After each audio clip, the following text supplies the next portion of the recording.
Yeah, exactly. Because it's like a mic. Not you, other mic. That's it right there. I can screw it over.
Good evening. If everyone can find their seats, we can begin.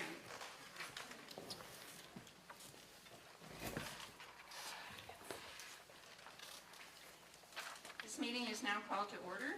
This is the Raymond School District number 14 annual budget hearing on this Thursday, August 22nd, 2024.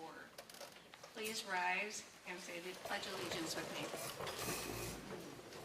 I pledge allegiance to the flag of the United States of America and to the republic for which it stands, one nation, under God, indivisible, with liberty and justice for all. Thank you. Who is taking roll call? First? Oh, she's right there. Mr. Allie, can you do roll call, please? Sure. I don't have a thing, so hopefully you can hear me. Mike Powers, Here. Janelle Wise, Here. Audrey Kostic, Here. Ed Robinson, Here. Patty Wren. Here. Thank you, Ellen. Verification of public notice pursuant to 19.841 Wisconsin statutes. May I have verification? Yes. I'd like to verify it's been posted in all the usual areas, all the usual places. Thank you, Mike. Moving on to agenda, revisions and/or approval.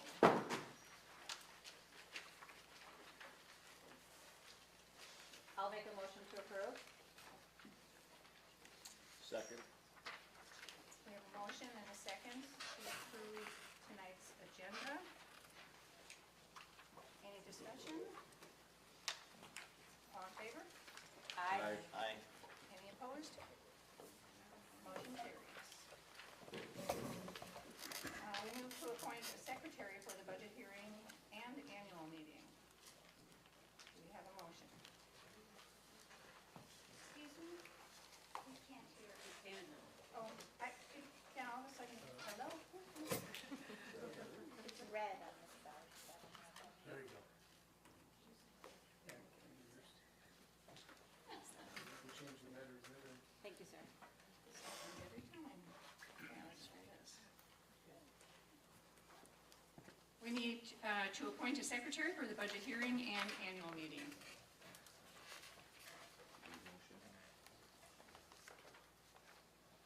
I'll make a motion to appoint Ally as secretary for the meeting. I second that. We have a motion and a second to approve Allie Sisilski. Did I order that, or is it correct? No, that's all right. As the recording secretary for tonight. All in favor? Aye. Any opposed? Welcome, Ally. So we moved now to the budget hearing, and I turn it over to our new superintendent, Mr. Mike Leach. Thank you for the opportunity to talk in front of the Raymond community. I'm new here. It's been great getting adjusted to the community and learning how things are done here. It's been wonderful and very welcoming by everyone here. So thanks for coming out tonight. I can tell that Raymond School means a lot to the community. So I just wanted to set up the presentation a little bit today to be a little bit educational about some of the aspects of education funding, coupled with our current budget proposal. We want to make sure we also have a conversation about the referendum impact, and as well as just any open discussion, and then we'll transition at the end of my presentation to the annual meeting through adjournment and the regular annual meeting agenda. So I want to just give a little update on things here and how things have been so far. We are ready for the school year. It's awesome. We're ready for kids. We had some great professional development yesterday. Staff are back. The halls are pulling together. Classrooms are looking like classrooms. This space is pulling together here. It's wonderful. So we're really, we had a very positive day back yesterday. Awesome event last night with a school picnic. Well attended, and I think we're on our way to having a second one next year, hopefully. So partnerships were wonderful, and it was a lot of fun. We identified leadership objectives for the coming school year. We've identified the financial needs of the district, and are moving forward with a referendum question. Hopefully tonight we'll clarify some things for people. Cleaning was ahead of schedule, which is important to identify because we got to be clean, ready for kids. We are working, however, on a long-term facilities plan, latching into past work and then joining up with some of the new things that pop. You can imagine owning a home like this size is not easy. So we have lots of things to do that we'd like to do. There's the needs and the wants. So we'll be doing that pretty soon here. We have new staff that have been hired. A lot of new faces here around the complex. It's great to see the energy and the charisma and the desire to work in Raymond, to be here. It's been wonderful. The staff is really looking forward to a great year. We are setting up community meetings after tonight for communications about referendum, budget, and really anything you want to talk about. I'm here, I have an open door, and I'd welcome anyone to sit down and have a conversation. I don't want to shy away from anything because Raymond's an important place. So we're setting those up pretty soon. We'll be communicating that out very shortly. We've set up our clubs and sports. Because kids are always asking, oh, are you going to run this club or do this thing this year again? And it's been wonderful to be able to set those up with our coaches and advisors. And then we've established a great calendar that's going to feel a lot like school, which is pretty cool. As much as summer is nice to kind of be able to enjoy the flexibility of summer and freedom, at the same time, it's nice to have a little schedule and get back to things. So we are doing pretty well. We'll talk a little bit about funding and how schools are funded. And I think it helps to understand this a little bit when you think about where all this money is coming from for our schools. We take our 3-year average, and that's the rolling average that we use to calculate as part of the funding formula that I'll show you in a minute. There's a per pupil allocation the state gives us, which is $11,600. Ours is $11,392 rather. But $11,600 is the typical state level, so we're a little below the state funding level for that. But we're right in a line, as you can see, with our neighboring feeder schools to Union Grove High School. So pretty well within our means there. And the formula really is just that. We don't pull numbers out of the sky. It's based off of the 3-year resident membership. We do have an open enrollment population here in our school district that also represents money that revenue we'll get, and I'll show that to you in our revenue and expenses. Students open enroll in, open enroll out, but that's not this group. The group is your resident people who are here. And you multiply that, and then you add in any exemptions you would have. Exemptions are a variety of things. It can be equalization aid, poverty, there's a poverty calculation, computer aid, different categories you can add into that. And then you have any exemptions, ongoing recurring exemptions, we don't have any to calculate into ours. So we have a total revenue taxing authority of $3.8 million. And that's the calculation that a lot of the stuff you're seeing, all the stuff is based off of. So when you look at our tax levy over the last 3 years, we've had a good, from a taxation, in terms of paying taxes and lower taxes, you have had a decrease in taxes the last 3 years from the school portion, an average of 15%. So that's a good thing if you like low taxes, and I do too on my bills. I like seeing it go down. But at the same time, what we're struggling with now is there's going to be a bump in the tax levy this year because of the valuation of houses. And some of you have experienced the recent assessments that came across your table, and those were pretty eye-opening in a lot of cases. So that's causing some of this to have to shift for the coming year. The tax levy is being presented as a positive, an increase of 7% and some change. And you'll see that in a little bit. When you think about assessed and equalized value, there are two things you'll see on your tax bill. There's assessed value, and that's the value that just went up on many of your houses. And there's the equalized value, which is your fair market value. And the fair market value is typically done annually. Every year, the value of your house is looked at. Some like seeing that number go up. Others know what it means, which is usually higher. And that's tough. It's a tough pill to swallow because you bought your house at a certain size, maybe in recent years, and all of a sudden it's exploding. Or you bought it like my parents, where they lived 40 years ago, and it's way different now than when they bought their house.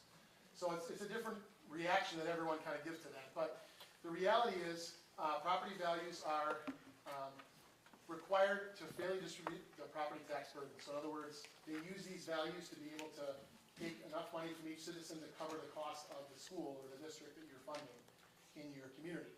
The assessed value is one category. The equalized value is really what it's based off of. The funding is based off of actually a blend a little bit. There's a formula. I think it's like 91% of the blended value, to be exact, or something along those lines. But it's a blend of those two values that go into the formula that help come up with our numbers. The mill rate is what a lot of you will hear about, and that's what you see on this other slide here. Mill rate is what we're talking about when we talk about tax levy and mill rate. Our mill rate has gone down. It dropped a number of years ago, and it's at 377 last year. It was at 377, and that's calculated by the total property value. And I'll use my little cool print pointer here. 655,912,000 is the value of the property that's in Raymond's community school district. There are some houses in Raymond that are not in our school district. The overall value is somewhere in the mid-700 millions, which is a lot of money. But ours is 655. And you multiply that, and you do the math on the actual levy amount, and you get your mill rate. And that's how you get your 377. That's $377 on a $100,000 home. So again, that's how they calculate that for your tax purposes. And the mill rate is what would adjust if all of a sudden we went to a referendum and we had to make some asks for more money, which we are, and that's what's going to be adjusting potentially if the referendum passes. That would go up to 510. However, it's going to go up to 398, and I'll show you why. It's going to go up to 398 regardless of where the referendum lands because of equalization aid dropping to our school district because the values of our houses has gone up. So housing values go up, equalization aid goes down. That's not a great formula. So this is a tax bill. I tried to remove all the personal information, but just pulled it offline. It's all public record. You can look at anyone's tax bill. And the reality here is you'll see some numbers that mean things that we're kind of talking about here. You've got your assessed value, your market value. Again, these are the two numbers that kind of blend together and formulate your part of your formula, which is calculated toward the assessed value rate. Reduce the school tax credit. Forgive me, I don't know how the school tax credit is calculated. I am not a CPA, but it's on there. It's a credit, so it's a good thing. I know credit means good. And then you'll notice the tax value was down 26.3. The tax change was a 26% drop last year. So your taxes for the Raymond portion of your bill were 26% lower than they were prior. That's what I meant when I was saying the last 3 years you've seen a reduction in that. It's odd because sometimes other areas affect us. Your taxes may go up if Racine County does something. Your taxes may go up if Village of Raymond does something. Where I came from, the village where I was at, did not tax properly for years. And they finally had a new board come in. They increased their taxes one year, and people went through the roof. Well, none of that money came to the school district, but they were coming to the school district with a lot of desire to talk about their taxes, but it had nothing to do with the school district. The village had increased the taxes. So there's other parties at play here that can potentially increase your taxes. I want to point out, Union Grove High School is going to referendum this year. It's a wonderful high school. We love to partner with them. Their superintendent called me last week. We're going to be having some combination meetings to talk about the people who are in the category of Raymond and Union Grove. The people wearing the hats and the Union Grove hats. So the idea is there's an impact that will have if you vote for their referendum and our referendum, separate questions. So again, it's important to know the difference between the two. Our current proposal is just that. It's a proposal. And so budgets, it's not that we like to have numbers change too much, but if you have a household budget, you know you have your intended budget, and you have your actual budget after the world happens to you. And there's some variables here. By having an August annual meeting, I love seeing you all in August, this is an early meeting. It's the earliest one I've ever been a part of. I'm fine with that. It's my job. But there's a lot of information I'm going to tell you that we don't have yet. We're not going to have until literally the end of October. And for us this year, the final piece is the referendum vote on November 5th. So we won't have any numbers for you final until November 6th. So talking in August is great, putting it out in front of us, we know what's ahead of us, the money, is all being talked about, love that. But a lot of things are going to change between now and then, just a full disclosure. We made some adjustments to the budget, reducing expenditures, when we found out we had a budget issue last year. The budget issue was really clear. There were some errors made in our budget in the areas of benefits, mostly related to health insurance, that caused us to have a gap in our what we budgeted last year that was significant. And that gap had to get patched by our fund balance. So that's a separate issue. That's its own piece that was not good and should not be repeated. And you have my word for what it's worth, and I get that. It's not worth much right now. But the reality is, coming off of that error, we can't repeat that. And we have a fund balance that we have to address, and we'll talk about that a little bit tonight too. But separate is this referendum concept, which is bringing the revenue into our district, which we're talking about here. Staffing adjustments were made. We had retirements and resignations that created an opportunity for us to look at all positions. When people leave now, we don't necessarily uniquely replace them because there's mergers and things that can occur within section sizes and student classroom counts. We don't like cutting teacher jobs because that takes things away directly from kids. And so that's the last thing we like to do, but at some point, there are things that have to be done, decisions that have to be made. So we made some adjustments that were slight. We restructured library. We still have library time. It just won't be held the way we held it in the past. But we do have a library media person who's here. Kids will check out books. We promote reading and literacy, just like we always have. But it'll feel different for kids. We reconstructed, I say we, really Dana, Marty, and Rebecca Brockman, and Donna, and anyone else who would listen, really, worked on a master schedule to try to get some hands around the efficiencies there. So staff have been really great. The staff are awesome here to say, you know what, I can do a little more. I can take a little extra time and supervise some things. I can shift around a prep. I can cut here, cut there, and find ways to make ends meet within our team. The teachers are great, and it's been wonderful to work with them. And Dana's done a great job in pulling out the best in those conversations. It's never an easy conversation. We tell someone they're going to have less prep time. That's a hard thing to take away from someone, right? I can tell you that our school district did have healthy levels of prep going into this. My wife's a teacher. She's watching right now on live stream. Hi, Barb. And the reality is, prep time is sacred, but at the same time, you can pull a little bit out of it, and it's not going to be the end of the world. Our staff still have a level of prep that's commensurate with the standard level of prep for elementary and middle school. The budget is presenting tonight in the deficit position. That's pretty captain obvious.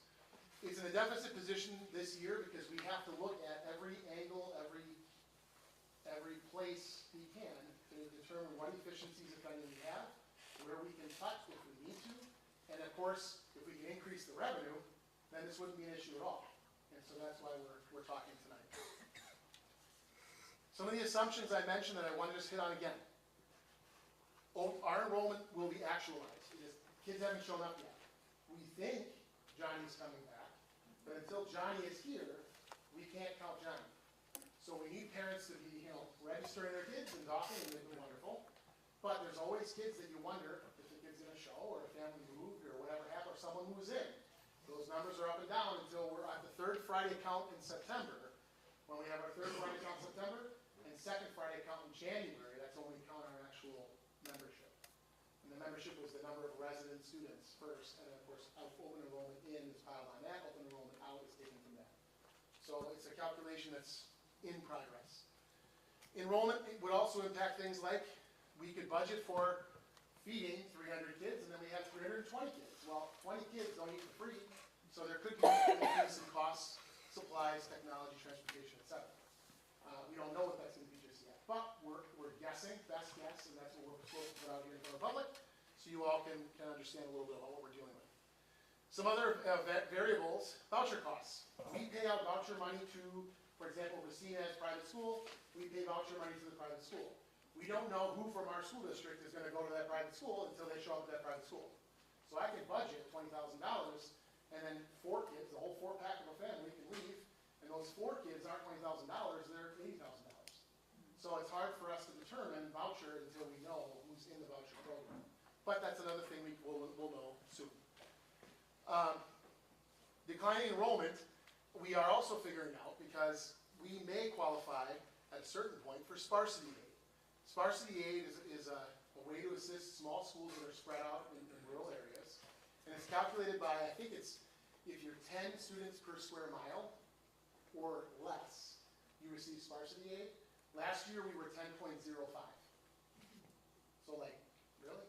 So we're close. We drop a couple of kids, and it's not good to lose kids, but you drop a few resident kids, we're now below that, and we now qualify for sparsity aid. So we just start figuring out some of those pieces as well. Now we can also gain 10 kids, and that puts us at 10.07. So we're right there on the fringe, which is a tough place to be when it comes to these additional things the state offers for small ruralized school districts.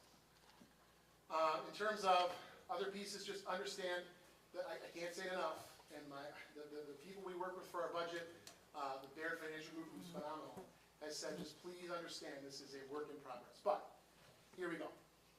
Additionally, Really quick yes. question. Yes. You mentioned that this is one of the earlier budget meetings you've gone to in Yes. the years you've been doing this. When are most budget meetings? They have to be held between May 15th, if you want to go that early, and October 31st. Okay. So they fall in the middle. Mine, where I was, we're typically end of September, early October, after third Friday now. So then that maybe is something we as a community should consider when we're setting our time for next year. I couldn't have paid you better for that. Thank you. So again, they were not always in August. I checked back through a few Okay. packets, and this is pretty risky. You were saying it hasn't always been. Yeah. So that's a decision the community can make. Again, just saying, if you're needed. It's good. No, I don't think any of us really realized it was that early. Yeah. And again, I can go through numbers, that's fine, it's just that they're gonna shift. And then it doesn't look good because I told you this now, and now I'm telling you a different set of numbers then, and it's like smoke and mirrors when it's really not. And that's where you build trust. And that's what this is about. Again, you gotta build that trust. So, it's another interesting piece, for example, our budget is based off of health insurance. Health insurance, we pay a contribution to our teachers towards their health reimbursement account, HRA. If everyone has a terrible health year, and God willing they won't, we have to fund our budget at that level. We have never used 100% of the HRA contributions. When I say never, I mean we're usually 20% used. But I have to budget for 100%. And the cost of that is $117,000. So if 20% of 117 is used, that leaves about $90,000 that would actually return to our budget, because we never used it. So that's how this is sort of that tricky game of checks and balances there a little bit, right? So that's an example of something that could affect, hopefully the positive, because it means our teachers are healthy and their families are, and B, it means that we didn't spend what we thought we were going to spend. So just an example. So in other words, as I mentioned just a second ago, building trust is crucial. I'm a new guy standing in front of you. I want to do my best to not be a snake oil salesman tonight. I can just be factual and tell you what I can. Because this is going to take some big conversations in the community. Our budget's preliminary. It will adjust. Not by huge amounts. I'm not telling you $7 million and it's going to be $28 million. I mean, it's going to a little bit within reason, but it will change. We are stewards of tax dollars, and everyone here knows that. It's one of my favorite lines when someone says, I pay your salary, and I always return and say, thank you. Because I pay someone's salary in my community too. I get it. But the reality is we are taxpayers, all of us, and it's an important process. We have an audit process that just wrapped up the field work today. Yes, it is within the normal threshold, a little bit close for comfort. It will not be the case next year. The auditing company we use quit every school district because of the Department of Public Instruction changes to the DPI audit process last year. They quit multiple school districts, not ours, not because of anything except for just getting out of schools. So the audit from Lucida is being wrapped up, And it's gone really well. They've been very complimentary of things thus far. All right, so a little bit of information here about some background knowledge. Fund balance is something we throw around the term of. Fund balance is simple. It is assets and liabilities. Add it together, and if there's anything left in the assets column, you have a fund balance. So it's leftover assets in your organization. It is not a slush fund. It is not a drawer with cash in it. It's not even a bank account. It's an accounting measure that measures your assets versus your liabilities. So a common misconception is that fund balance is a cash account that we can just tap into when we have that rainy day fund. Now, it's referenced a lot of times as something we can use to help us pay for things that might occur. For example, last year's smell that was here, and last year's issue with some plumbing things, those come out. We don't budget for those.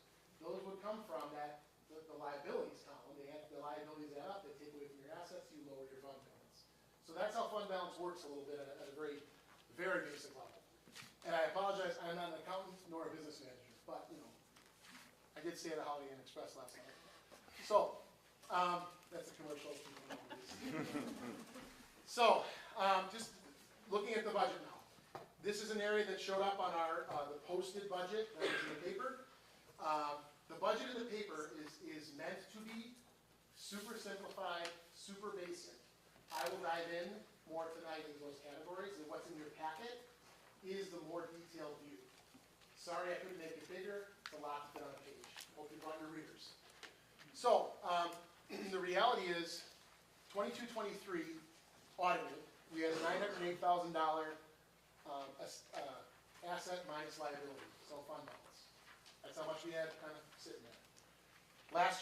This year after we ran the budget, we were hoping, at the beginning of the year last year, we published at this meeting $150,000 surplus. We were anticipating that for this school district. Clearly, we didn't end there.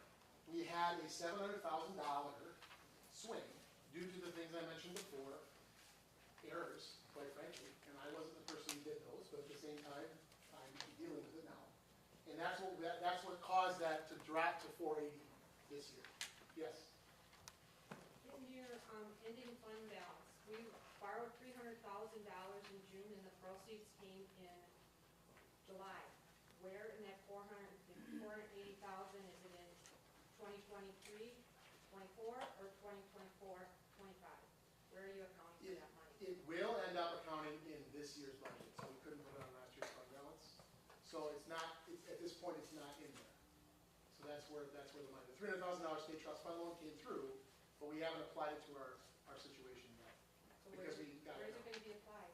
It'll be, well, I'll show you in our revenue expenditures. So, it's technology purchases, so they're letting us bookkeep it, but then we have to revenue cap, we have to bring it in under this year's budget. So we're booking it on last year's liabilities, this year's assets. So it's an accounting recommendation that the state trust fund gave us. So there's just an overview of the fund balance piece. This year's budget, if we run it true, if we just run this thing full throttle as written, we will end with a deficit, a negative fund balance. That's not a good thing. Now, I did mention to you an example. If the HRA runs lean, and we can save $90,000, for example, you would take $90,000 and add it, so it'd be $170,000 instead of $269. So quickly it starts to chip away when your budget actualizes. We may not end in a $269 deficit in our fund balance based on how things perform this year. We're not sure. We're thinking, but we're not sure. So again, it's all how things end up running. So you'll also notice, though, too, that if you add up all of our numbers, you'll see that basically we are $750,000 short of maintaining our current fund balance, which is the amount the referendum is. That was a purposeful calculation. So if it seems convenient that it's $750, it is. It's a calculation of precision, because we don't need to ask for 800. We ask for what we need. If we need, I could ask for $2 million.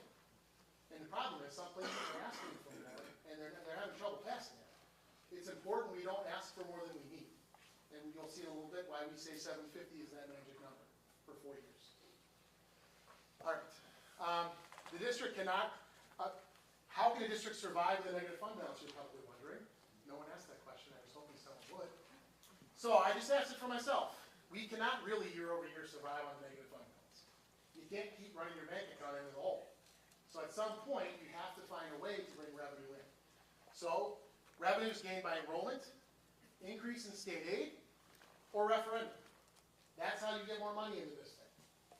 So we certainly, and enrollment, one type of enrollment is open enrollment. That's certainly a strategy we're going to be looking at. But it's part of the equation. So again, you got to increase the revenue. How do we increase it?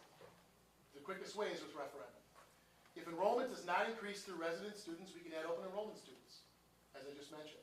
If enrollment doesn't increase, the state does offer every year for the next 400 years, according to computers, $325 per pupil for 400 years.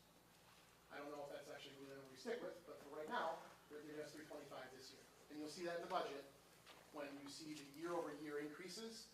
They equate, especially on the referendum document that I'll show you, that forecasts out the $325 increase every year for the next 4 years. So it's added to our revenues. If a referendum does not pass, we would have to try to obtain a loan to cover the shortfall of fund balance. Right now, the only loan we have in our sites is more on the state trust fund loan. We are able to leverage the state trust fund loan for up to $1 million borrow. We have $300,000 that we just took out, so we can borrow $700,000. That would cover close to what our shortfall would be in maintaining some fund balance. Here's the problem with a loan. Got to pay it back. And with what? We're not a very good dance partner right now.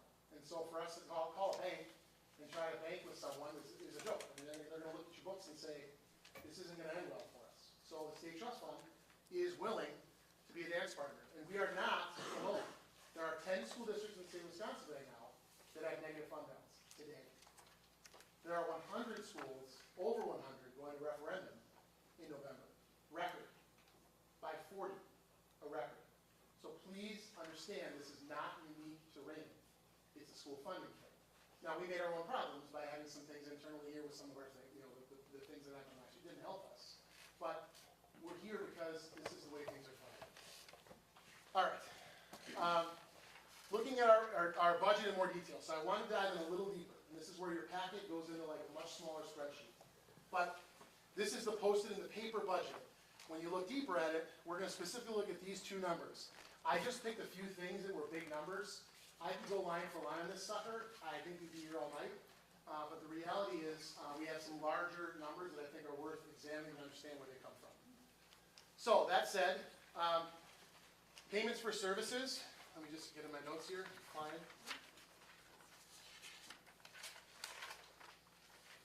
And the revenue sheet, by the way, is green because it represents money coming in. Just for those that are keeping score. All right, revenue 340. This item 340 is 1.165 in 2022-23. It's 1.35 million right now, and this is revenue that would be for open enrollment students. We take in $1.3 million for all of our wonderful open enrollment students. That's our revenue in.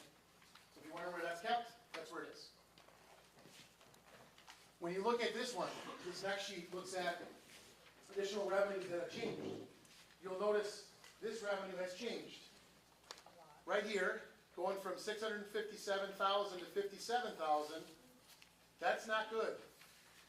Not a math guy, but that's not good. ESSER is what that was. In other words, COVID money. So the COVID money, when they talked about the COVID money coming from the federal government, and they were going to support our schools, and the state pulled off the funding, and the federal government pumped money into our schools COVID style, that was great until it ran out, and it ran out last year. So there's no more money coming from that revenue source, and that's why that book line changed from 657 to 57. When you look at special,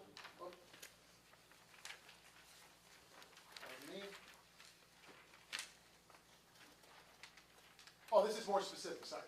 This is then looking at each of those, kind of breaking it down. So looking at this budget and saying, okay, what other numbers are related to this?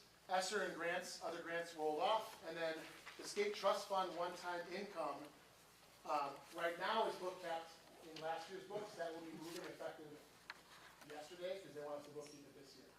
But unfortunately, this was published before I got that in the student state trust fund. But that's where the money is accounted for, the 200,000 that was being asked of the audience member. So these are some other accounts you'll see that were also printed in the paper. The paper didn't do us any favors because they printed my entire budget spreadsheet, half of it was blank. I was hoping that they wouldn't print blank stuff, but they did. Next time I'll be more specific. It's my first rodeo, forgive me. But they printed blank ones also that had zeroed out budgets because for accounting purposes you have to show zero that it's zero. So if some of our columns were zeros, it doesn't mean we don't offer food service for a case. It means that we have a consortium we're a part of and we don't handle the books. Yorkville does. So there's a zero in the food service. But these are some other special projects fund. This is our student council fund. When our student council does things, that is the beginning fund balance, ending fund balance. And no, the student council doesn't have millions of dollars. There's a lot of other things there. But that fund balance that's in there, a couple $1,000, is our student council in out. So that's what that's accounted for us. There's in other districts it means other things, but for here it's student council. And then eventually, by the way, the $300,000 that I just indicated for the state trust fund loan, we don't know exactly how that's paid back. We know we pay it back. We pay interest this year on the $300,000 loan. We pay interest and principal interest here starting next year. But we're not sure exactly what that amortization schedule is going to look like. That's being set up as we go. We have no control over that. That's part of their state trust fund process. Debt service. Every district's got debt. Just a matter of what. We don't have much, actually. We had referendum debt that fell off a few years ago, which caused our mill rate to drop. No new debt came on. Referendum did not pass from a handful of years ago. So that's why we dropped to this rate we're at right now for our mill rate. The debt we have right now is debt that is related to energy efficiency measures from 2014. So that's energy efficiency payoff from 2014. I don't really know what that is. I can go deeper if we need to, and you can come to my office and dive into 2014. But the reality is that's what that debt is. It also is related to our debt that we owe for liability for WRS, OPEB liability, other most important benefits for retirees. That debt's being actually retired this year, correct, Betty? Next one. Next one. There you go. Yeah, so it should be paid off next year, that particular debt, portion of that debt. If you have referendum debt or other debt, it would show up here, and that's our debt situation. Capital projects, we don't have an account for that anymore. We had an account with $100 in it. We have a lot more needs than $100. The reason for that is past superintendent did not use that project fund, didn't put any money into it, so we zeroed it out. No point in having an account with nothing in it. So food service, as I mentioned before, we have a consortium, so we don't bookkeep. We do offer food service. Yorkville is wonderful. Todders the program. Yes, we have it next year. School lunch prices are set, and we should be good to go. I think we're talking through some of those things as the opening school fees. I think they're part of the discussion of opening school year. And I think, I don't know how it works here because we're part of a consortium. I imagine there's some collaborative effort there to set food prices, milk prices, things like that. I know in communities that have dairy farmers, milk prices matter. I know that. So, that was kind of a joke. Thanks for laughing at me. I know one. Thanks. Appreciate that. All right. Community service fund. We don't have a community service fund yet. I'd like to see one. That's how do we bring the community in? How do we hold things and host things that could bring our seniors here? Picnics. Senior breakfast is a thing a lot of people have talked very fondly of. Definitely back this year. How can we get our seniors to be here and be engaged? We love you and we need you, and we need you to come to school. So we can set up that fund in the future. It is, however, a fund that is collected off of your taxes. So we're not setting that up for today, because that's a bigger conversation. It would come out of, it would be a tax on the community. It would fund that fund. We can talk at a different point. We currently do not have a Fund 80, so we're not talking about anything. Package and co-op, that is if we had a cooperative, like some sports teams have co-ops where I came from.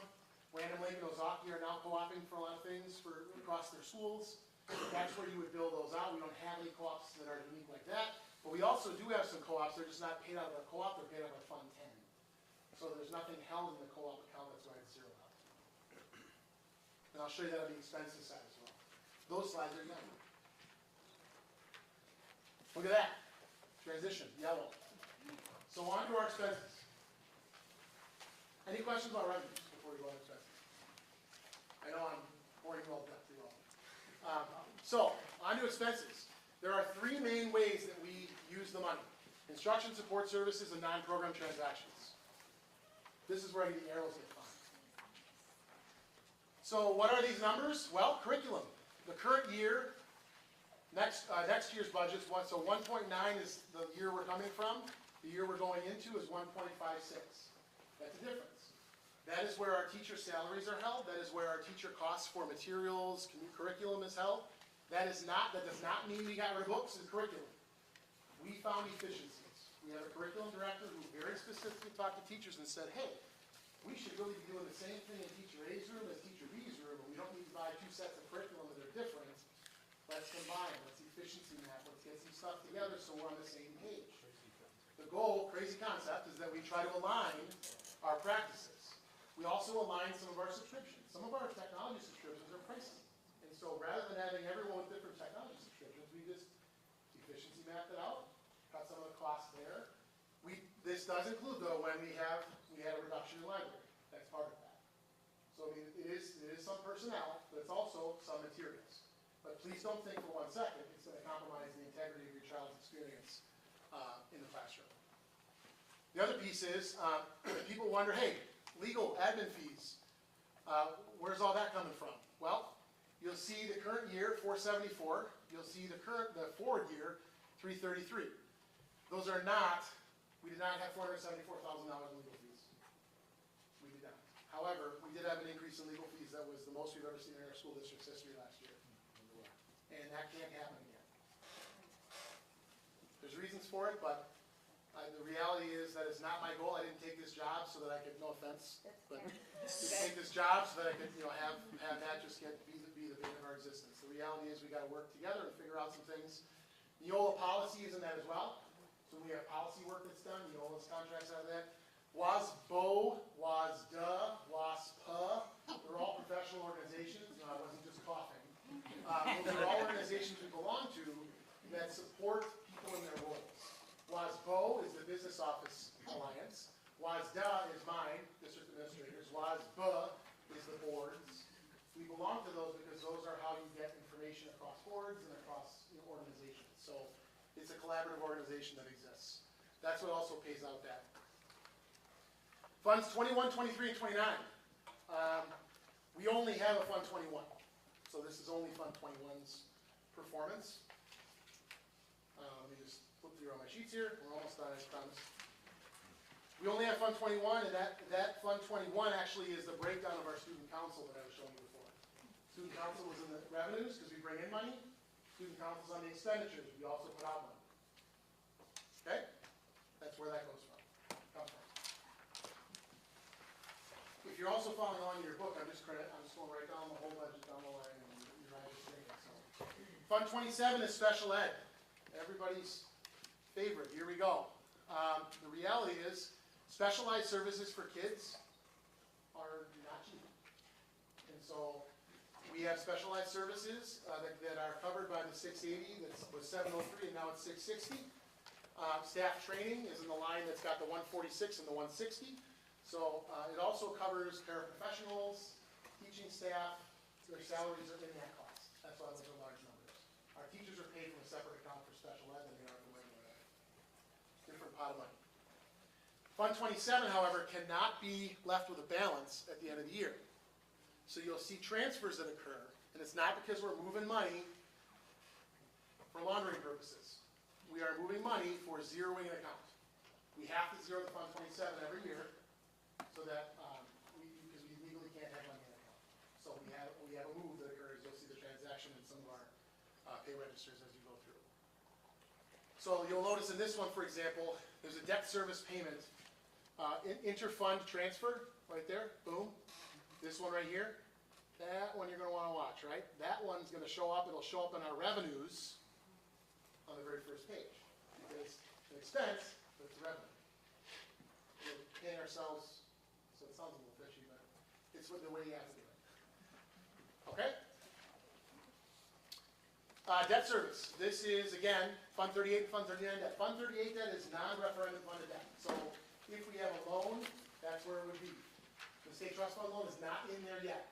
It will be next year as Fund 38 debt. Fund 39 debt is referendum debt, which we have not. We would have some if we pass it in November. Other funds, 40 and 50, a lot of zeros. We don't have those. Other funds, 80 and 90, we don't have those. But again, we have to show you nothing in, nothing out. This is kind of the final page here. You'll notice the overall expenses have gone down. Our overall cost expenditures reduced by 3%. Obviously not good enough. We're still in a deficit budget. But we feel like with the right information, the right decision making, with our community coming together and figuring out how to either get more revenue or help us reduce expenses, we can still get this thing done. Levy summary, what we're looking for a tax levy this year for is 2.664921. It's a 7.84% increase. Why is there an increase? Because remember I mentioned before, your tax assessments went up, assessments and your fair market value, and the state said, oh, you have a lot of value, we're going to give you less. And so we got to make up the difference painfully in our local tax bracket. I'm sorry for that, but that's kind of how the formula works. So 7.84% would be then, this is the number you'd insert into the annual meeting. We have that ready for you, by the way, if you want to read it in eventually. So there you go. Here's the summary of the last 3 years. You'll notice 2 years ago, 2.9, 2.4, 2.6. So depending on the years on equalization aid, that number changes. Because again, if the equalization aid is higher, we get more, we have to tax less. So we'd like more equalization aid, but then we'd also like for our properties to continue growing value. It's sort of a bittersweet. Lastly, this is just another sign of it, kind of showing the numbers all line up. Why are they going up? Less state aid due to increased property value, fair market value in the last year. By the way, a question was asked, is the assessed value from the one you just got that made you kind of palpate a little bit? Palpate? That is not, it's a year out. So you can argue it, you can do what you need to do on your end to work with the locals, and that is a year out from existence. It's always a year behind that line. Which I felt better knowing, because I was like, how does that work? But I'm learning a lot here, Raymond. Thank you for the opportunity. So, here we go. Estimated tax levy without operational referendum. In summary, it's going to go up because of what we mentioned before. $3.98 is our new mill rate. That just happens. Again, I'm sorry. But $1.12 over that is what a fully funded referendum would be for us. At $750 for 4 years. And the reason why it's $750 is because that's what we need. It's not because that's what we want. It's because that's what we need. What I want is $5 million. Let's be honest, right? And let's get this thing going. But no, we need $750. We're asking for $750. And again, I'm really sorry that we have to. So that said, this is what it looks like if you vote for a non-recurring referendum. I want to be clear, non-recurring means it stops after 4 years. On this slide, you will notice the last column is after the referendum is done. You'll notice numbers change, it drops off. So, on this slide you'll see the 2664921 is the current tax levy, plus 750, we get 3414. That would be our new effective, and it's weird because we will already almost be halfway through the school year, but we would set it at 3.414 because of the 750 increase, if that makes sense. That then changes all of our numbers, and you'll notice we're in the black, $213. So it gets us where we gotta go. Now keep in mind, the health insurance thing I mentioned before, if that comes in positive 90,000, we're now at 90,213 that we can add to our fund balance. And by giving us 750, we don't have to use the 480, so the 480 carries over. We keep that rainy day fund, and then we add to it, and we add to it, and we add to it. A healthy community fund balance is 20%, typically. I've seen some communities have 70%, and they're not happy with that. It all depends on your community's appetite. 20% is the standard for accounting purposes. Our policy just states ours should be as high as possible to minimize short-term borrowing. The other piece is we borrow from short-term borrowing to pay our teachers and our bills every single year. The public doesn't always realize that. Why is that? Our payments only come in so many chunks. So we get our payment, we spend it. We get our payment, we spend it. If we're short, we have to borrow from a bank or different agencies to borrow for our payroll. It's kind of unnerving when you think, what? How does that even work? Some districts will do that because they take that out of the fund, they use their fund balance to kind of improve the short-term borrowing. If we had a higher fund balance, we wouldn't have to borrow as much, because we definitely have less liability that way. So you'll notice the fund balance growth here, and so you'll notice on the chart in the back of the room, back there, it says help us meet our goal. 20% is the goal. We're not going to get to 20% in 4 years, but we'll come close, closer. Now, keep in mind, 11.39% is not 20.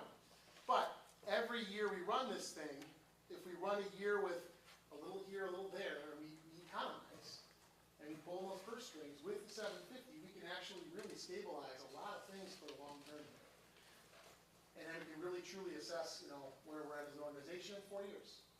And the good news about a non-recurring referendum, the ones you hear about now are the big one in MPS, 250 million forever. I would never advocate for that. I'm not comfortable with that. It's a blank check. Racine's got a non-recurring, several non-recurring, right? We're not looking for that. We're looking for 4 years. We're looking for some help, and we're looking to recalculate. So that's kind of where we're at with things. Any board comments or questions from the community at all? Yes, sir. That's $750 a year. Yes. Is that $750 per $100,000 of value, or is that a flat rate no matter what? The $750,000 is the total amount of revenue you receive. That's divided up across, and it's paid through the mill rate. So you're kind of combining a couple things. So your mill rate would go up to $5.10 per $100,000. Currently at $277. The increase I think on the poster back there is for a $300,000 house, it would be a $336 increase A year. a year. Or if you're buying Stanley Cups, one Stanley Cup or not. Who has a Stanley Cup? Yes, sir. Can you explain the difference between Mr. Hayden's budget when they voted on the referendum and the budget currently? Because his budget shows a surplus of $200-some thousand after the first year of the referendum, and now Sure. we're saying we're spending all of that. So At the time when what was great was I got hired, and then I came to that meeting. The first meeting was I hired new superintendent. That was good. That was good. The reality is we discovered, Dr. Hyden discovered through the process of budgeting and working with this discrepancy in our budget. What he reported to the board was the best information he had at the time, which was if things run true and we have this person coming and going, retiring based on budgets, expenses, where we were coming in for all of our end-of-year accounts, special education funding. For example, in March, we had a student who was here, and then April and May, the student leaves, goes to a specialty school, gets bused to the specialty school. Oh, there's $50,000 in cost that comes in there. So costs pop up. Not that it was actually what happened, but the reality is expenses actualized in March, April, and May. And what he showed you in March was based on the March numbers at that moment in time, when you take your district and you say, here's what I have in my bank account, here's what I got in my budget, here's where it's trending right now. We didn't end as strongly as we wanted to in that budget process. So we are sitting here now with actual numbers that are closer to actualized, because we're going through the auditing process and getting that solidified. And there's a difference there. And that's definitely not a favorable look by any means, but it's one that happened. so then they just got lucky voting on 750 because our state team in the budget currently is They figured, they calculated a range, they kind of say, here's a range. They give us several options on the board. There are several different ways you can do it. There's a 500, 600, 700, 800 model where you ask for a different amount every year. Not favorable because everyone's taxes change every year and always goes up. That's not going to be a good feel for 4 years. Like, oh great, another increase, another increase. Then there's the other model, I think it was, what was it? There were 2 other models presented. They all presented different amounts. The 750 stabilized us enough across the same amount across all 4 years. And actually, if you look at the slide here closely, and I apologize because it's really small, but right here, it shows your mill rate at 510. 508, 488, 491, based on what they're anticipating the state funding will look like. Now, it's a model, so it wouldn't actually go up that much. I kind of would stay fairly stable at that time. I believe in that budget view, at the end, it had our fund balance higher than the 11% as Right. well. So we were trying to be conservative while also being aggressive at building up that fund balance. So Right. that's why the Right. 750 was approved by the board at the time with the information we had available at the time. Mike, Yes. do you know what the impact of that, if you fall below the Microphone, 10 please. pupils? Your microphone. Oh, sorry. What would be the impact if you fall below that magic number of 10 students per what, square mile, is that what it was? Sparsity aid? Yeah, that's I it. don't know. I don't want to comment because I don't know how much that would be. It would be a decent chunk of change, I mean, more than tens of thousands of dollars, which would help. But And that's not budgeted. that's not budget, that, we don't even know we have that at this point. That's just a, hey, nice. Yeah. I mean, if you're gonna shrink, just have it smaller, you know, that way. So I've never had that problem personally, but. Anybody else? Yes, ma'am. I think it was Mr. Huddy said as soon as we're done with this, if this referendum passes and the time limit is done, 4 then they years. would just do another one because this one doesn't cover structural. So there's two kinds of referendum. Yeah, And so operational is the least attractive. It's like, you don't see, you keep your lights on, woohoo, it's different. Property or facilities, you see something. You're gonna see, like Union Grove, you would see all the things they're doing here. A couple years back, they did one here, and this is why this room is here in the gym and all but is that. that the plan still It to may finish be. up this in Well, 4 years and I can then tell do you right- another one? Right now, walk before we crawl, we gotta get this one through and start figuring out funding. But if in some communities you will see debt instead of it falling off, you say, fine, keep my taxes where they are, let's restructure and have a facilities referendum that would look at, hey, we need to do something with ADA bathrooms or a number of things you can do. And that is a strategy some communities go into because the taxpayers' appetite for roller coaster mill rates is not there. Yes, we love it when it goes down, but you know what happens with roller coasters, it's gonna go back up. It's a matter of when and how much. So a strategy that can be employed, we are not at this time doing that. We would look at that in year 3 probably and start saying, okay, where are we forecasting for? And that might be the case. It might be something we look at. But the community's gotta come together on that and decide.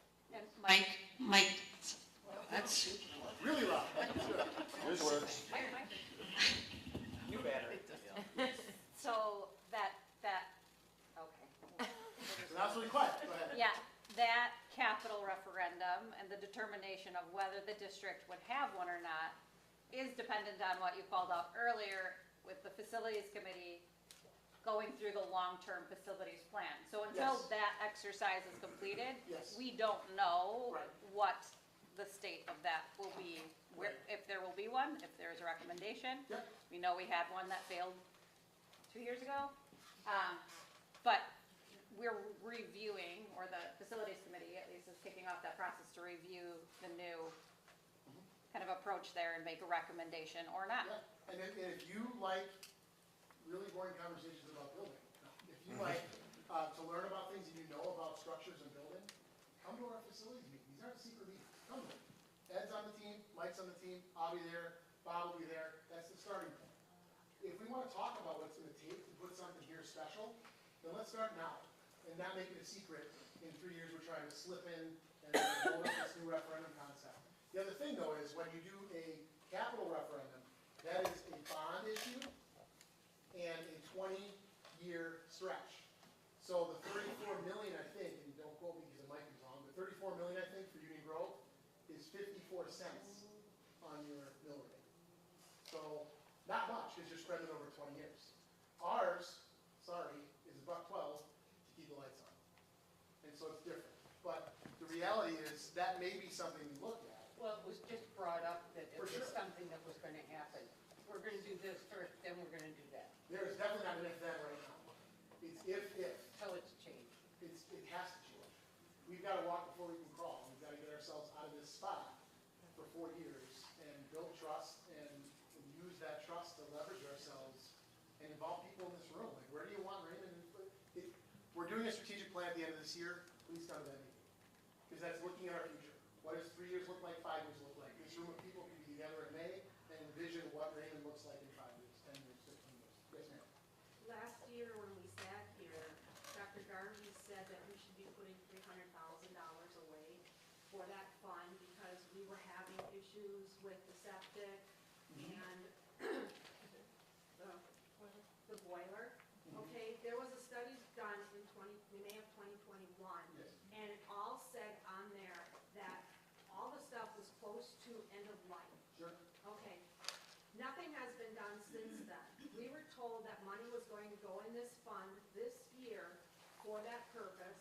I sat at the meeting in June, and you talked about $750,000 referendum, and Ed Robinson made the comment, so we're gonna have like $350,000 left to put in this fund, aren't we? And now we're seeing that you're spending it all. I mean, this building needs help. It does. You know, why are we not addressing that issue? This is gonna be the second year now that they're not addressing it. Sure. And if you look, We did boiler rebuild last year. There was a boiler rebuild. but it's It's a 20 bad years year. old. It's a bad year. I worked at a heating and cooling company, I understand all this stuff, and all you're doing is putting Band-Aids on. We had our children sitting in this community, sitting in their classrooms in winter coats last year. Sure. We had children sitting in the stench from the septic system, but it doesn't seem to be getting addressed.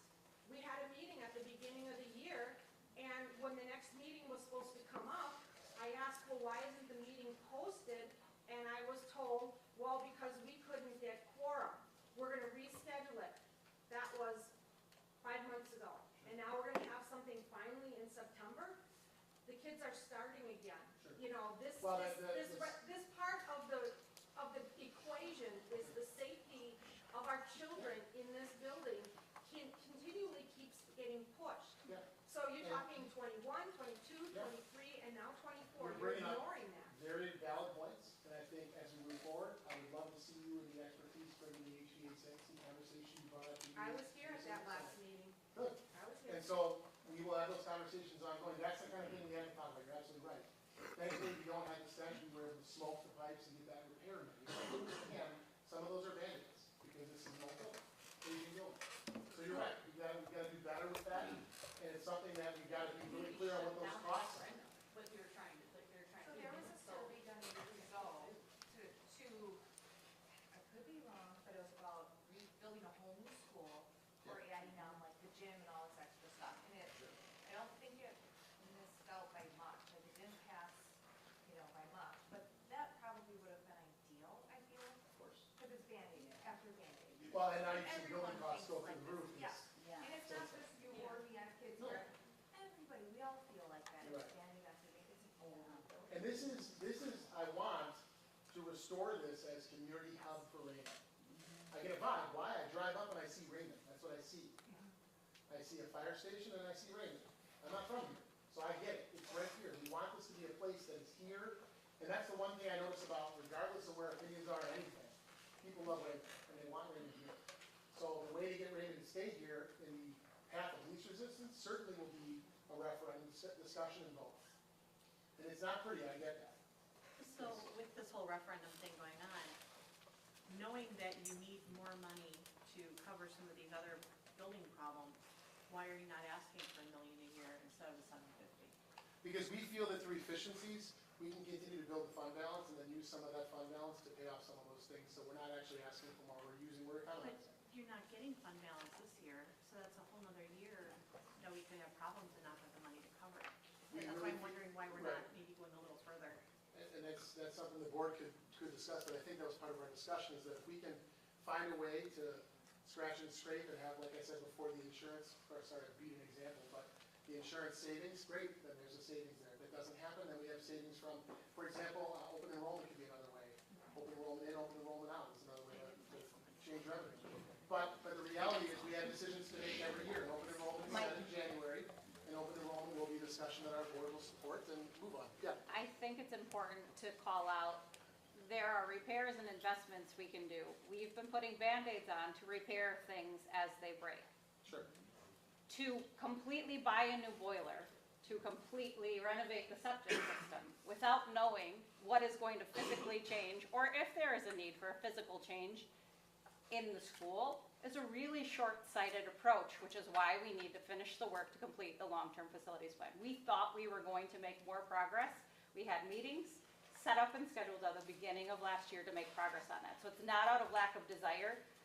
My kids were here smelling the septic and dealing with the temperature changes like everybody else's. It was a priority for us. Sure. Fortunately, we invested some of the money for the Band-Aids, but we need a long-term plan so we don't spend money frivolously now to fix things that we're gonna end up replacing 3 years down the road because of X, Y, or Z factor, some other need in the A building. decision in 2.5 years of conversations would start, maybe it goes back to building a home school. Not that I realize I'm saying that this venue, this is like the biggest venue ever, but if that's the case, then why would we put 50,000 into something if it's gonna be that long-term vision? So we have work to do, and it's important conversations to have, but we need people in the room, and I'm glad you came in and to listen to this, because it does matter. So, any other board comment? I mean, I certainly, right, knowing everything and the nervousness from how dollars shifted last year and keying errors and things that occurred last year, it's not working. Sorry. Certainly, like, there are certainly shifts within the budget that, I mean, I know we walked through the high-level numbers today.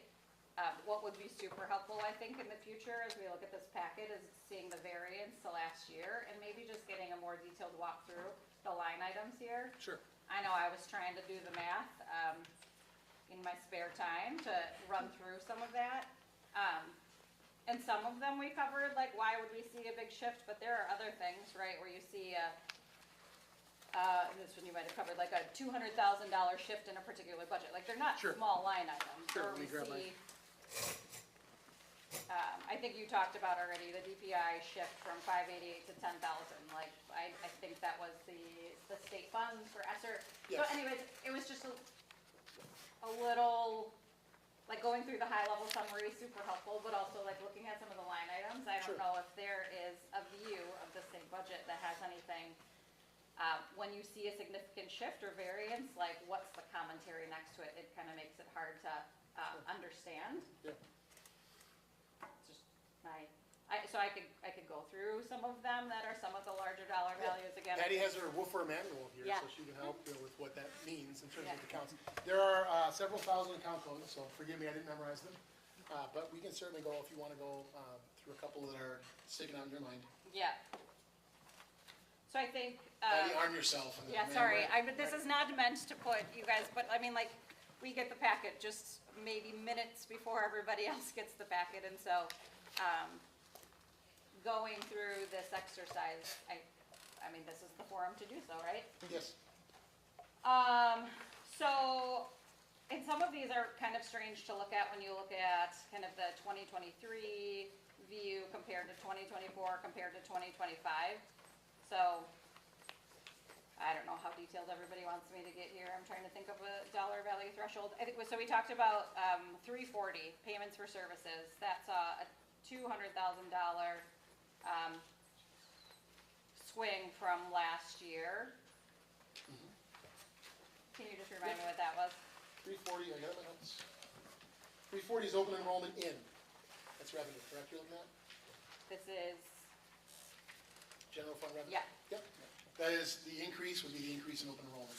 Okay, so can we talk about that for a minute? So that includes the 6 seats that were approved in January, plus the additional seats that have been filled since June? From vacancies that were. From vacancies, Yes. okay. Every year there's out and in.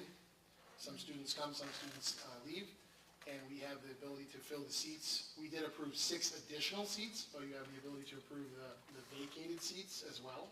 So we did exercise our wait list this year. We had a wait list of about 22, 23 kids? Anyone, leadership, anyone, 22, 23? We had about 20, 25 kids on the wait list, and we call all of them, and a good number of them committed to coming. Now, the trick is, do they come? Because they also sometimes are dancing with multiple districts, so they can commit. So this is a soft number based on until that third Friday, we won't Correct. get a hard number Correct. in that. That number will change, Okay.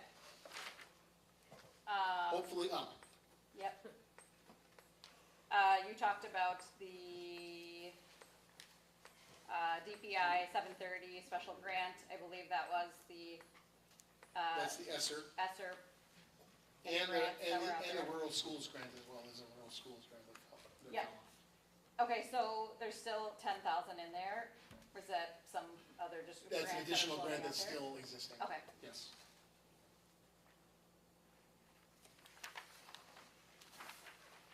The state trust fund is the 300,000 that's in 23-24 and zeroed in 24-25. That will probably change based on what we learned yesterday from the state trust fund loan, that they want us to bookkeep it in this year's budget, so that would be a change Yeah. that will occur, yep, that you will see between now and October. that's that 870 long-term obligations? Yes. Yep. Okay. We saw, and this one I think you covered, so I think I already have my answers. You were pretty thorough in explaining the difference between the 1.9 million and the 1.5 million in, instruction 110. Yes. So, Staffing, any reductions, any changes, curriculum changes, Efficiencies, yep. efficiencies. Master schedule, Restrictions. residual. Yep, all the fun things. There's a handful that are like, I don't know, $20,000 to $40,000 variances that are listed in here. I'll skip over those. Next one is, I think this one we covered too, the 230 general administration. That is where the legal, what Yes. is that one? Again. That's a whole plethora. Just general administration was really hard for me to map it out to see Yes. what it was all That accounted is, for.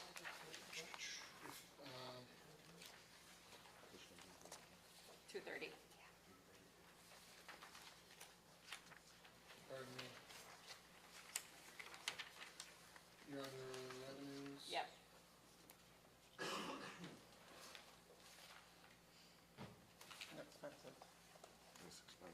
Yeah, expenditures. Under expenditures? 230. Oh, Yeah, okay. sorry. Well, that's probably why I'm not seeing I it. know. That was how I felt following along with them. You're welcome. Sorry, Thank you. I'm sorry. It was really great. I love the way you delivered it, but it was a little hard to like track back to Okay, to this good. line item. Note to self, it's my first one. All right. Hopefully on my last. All right. So you were saying, 230. 230, legal fees, administration, board salaries, WASBO, other association memberships, Okay. Neola, election costs for the recall, office staff salaries. Okay, that's why we see, we're anticipating a healthy reduction this year Yes, of $141,000. yes. The debt services, under 280 was 38,000, went to 7,000 last year, and now to 50. Just curious what that $43,000 swing was from last year to this year. It was more in line with what we had previously 2 years ago, but.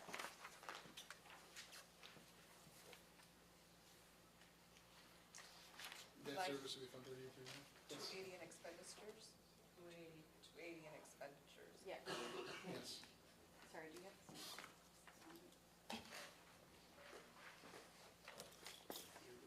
7 and 50. $100,000. Debt services. Patty, we need the MUFAR manual for this one. Yep, that's long-term capital debt refinancing, operational, post-employment, long-term. So I think that's including more interest. Interest from our short-term borrowing? Okay. So the more we have to short-term borrow, the more interest we have to pay back. So the Got it. interest cost is So up. that'll It was that fund balance. Okay, Yes, because the fund balance is down, we have to short-term borrow more, so therefore we have higher interest rates. Right, well, and interest rates did increase, as you all know, lovely, so. Good questions. okay, and this is just a question. When we look at the state aid 610, I noticed that that number for this year is identical to last year. Just want to make sure that wasn't like a copy paste error, or just understand behind that why the two numbers. State aid 610 categorical, The categorical? yeah. Based on a 2-year budget. Is that the based on the 2-year budget, so we're just in the second year of Yes. that? Okay, thank Second you. year biennial. And then that's also the case for, I don't know if that is the case, but 430 was another one like that, under instructional service payments. Is that part of that 2 years? Yes.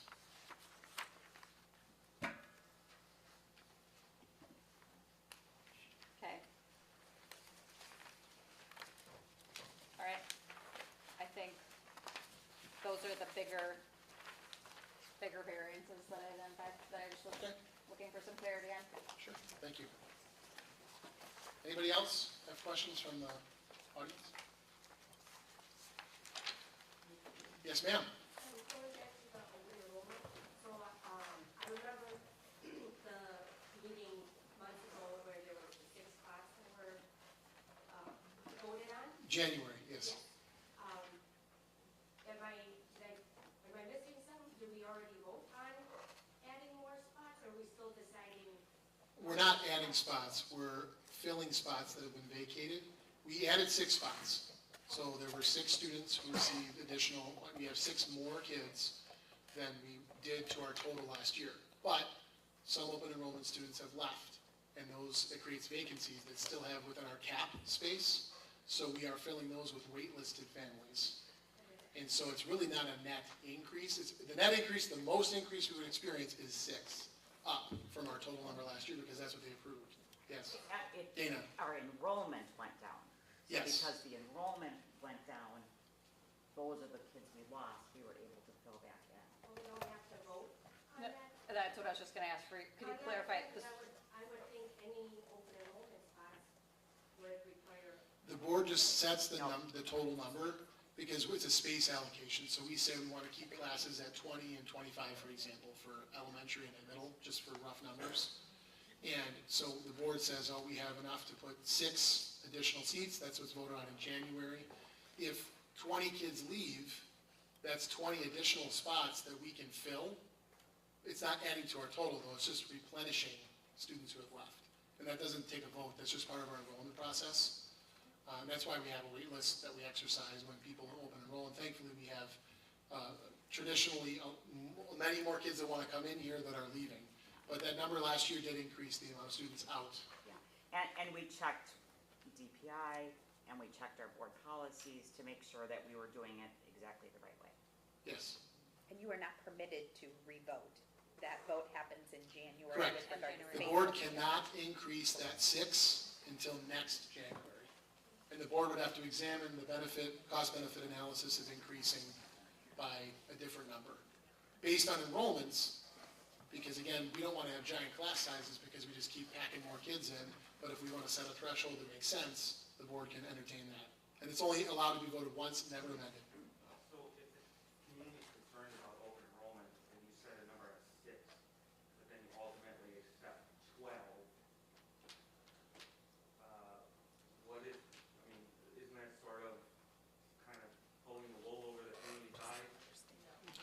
The decision, from what I understand, when Dr. Hayden took over in January, was that given the numbers he had in the budget that were different in January, that were submitted in October, with $150,000 surplus that was going into fund balance, that presents a very different need than when you discover you're actually not putting money in fund balance. You need more revenue from bodies, from students enrolled. And so that number in January, he was not aware of until March. And so in January, they're very clear on it has to be done in the January meeting. That's why the information, and I wasn't part of that, the board could speak to that more, but that's what I understand. Yeah, let me just explain that the board did not approve the open enrollment of individual students in January. Correct. They approved the spaces. Yes. The spaces remain at 6 above the amount that you had the prior year. Yes, Not open enrollment students, 6 above the enrollment. yes. And so, it's my understanding, there is no 12 students, you have not filled 6 additional spaces beyond the 6 that were established in January. Correct. You have simply filled the number that is X plus 6. Yes, Okay, we filled in for X. correct. Thank you for that algebraic thinking. Welcome to school. small question. Yes. It just kind of came up on Nextdoor with some other communities in the area that were talking about open enrollment. They were talking about DPI allowing for like emergency enrollment. Is that affected by this number that you guys decided on in January? If you had kids that moved to Wisconsin but wanted to open enroll to Raymond versus staying in Racine, can you still accept people like that, or is that not allowed? If filling in for the variable X would still be less than X plus 6. So you could not take extra kids on an No. emergency basis? Okay, that's what I was wondering, thank you.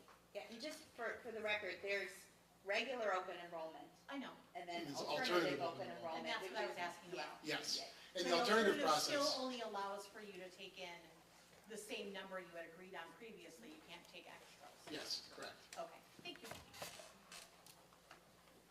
It's tough. I mean, parents want choices for their Oh, no. schools. Yeah, And not- Raymond is a choice of many. So, Not arguing, I'm just No, no, trying to absolutely. understand how it works. Totally. Okay. Understood.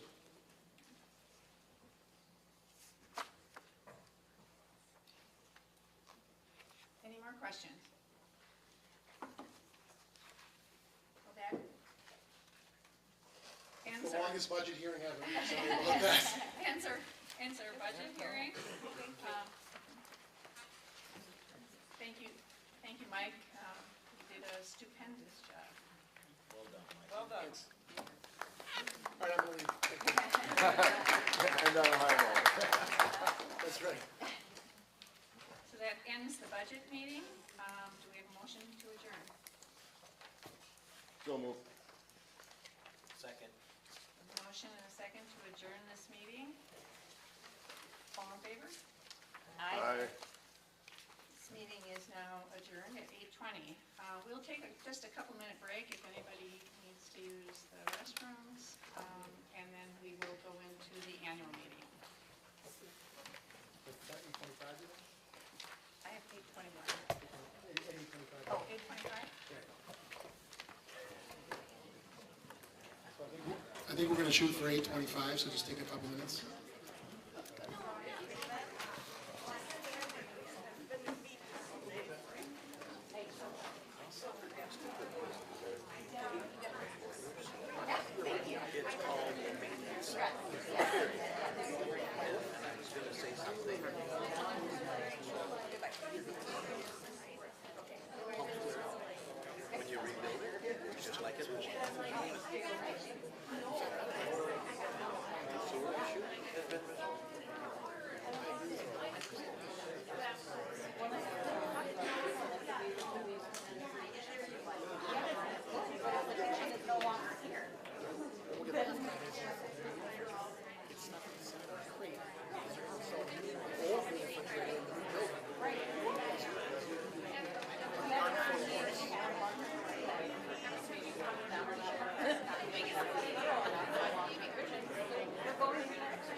Yeah, because I get so much.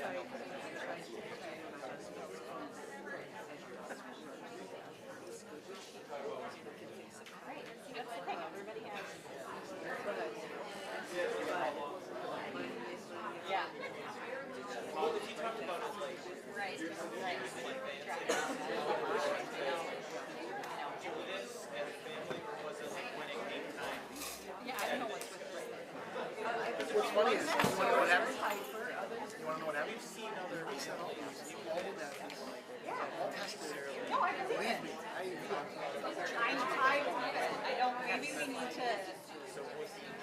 You could get a donation Of new? Yeah. for better ones. Those are, yeah. Batteries at 32%?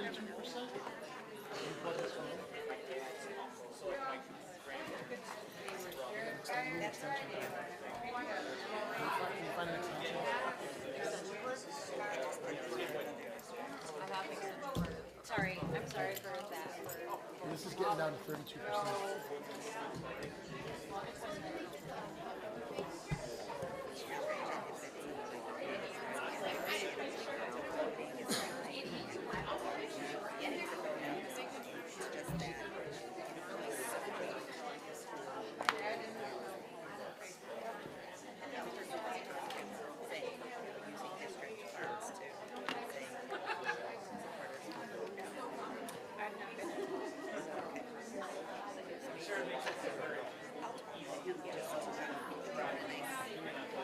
I know, there's one pie that is getting around.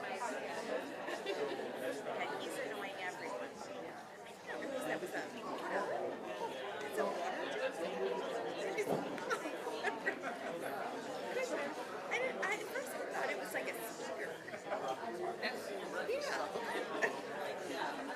Very strange. People love it too. Senior breakfast is back. I have a Yeti. What's in my Yeti? My Yeti keeps my yeah. My husband was on a flight, and a man put his Stanley like in the overhead just to rest it there while he sat down. That's stronger than the US dollar, I saw recently. To make him grab it afterwards. He sits down, grab it, That's right. and that's the only comes back. Yeah, my marketing team might have fun with that. Yeah, they're, yeah. Oh my goodness. Very sturdy. Are you ready? All right.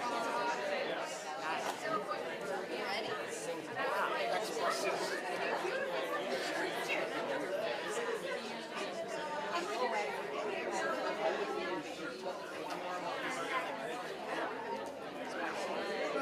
Will everyone take their seats, please? We're about to begin the meeting. I tried very hard, but I was so upset. Yeah, that's awesome. XYZ.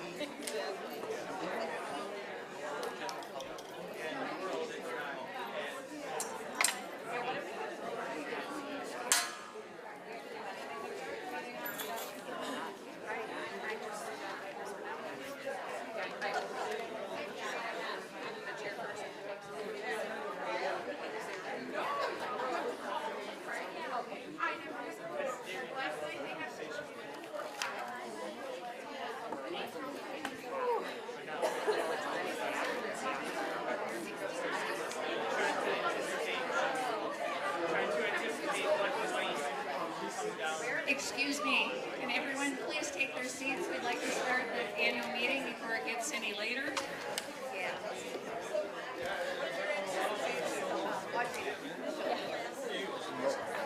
Yeah. Okay, you want to get started? Get started?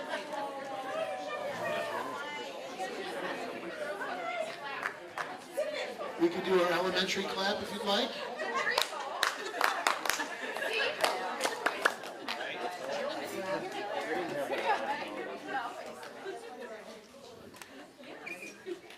My mom had a different way of quieting down the room. Yeah. It was tapping her hand with a wooden spoon.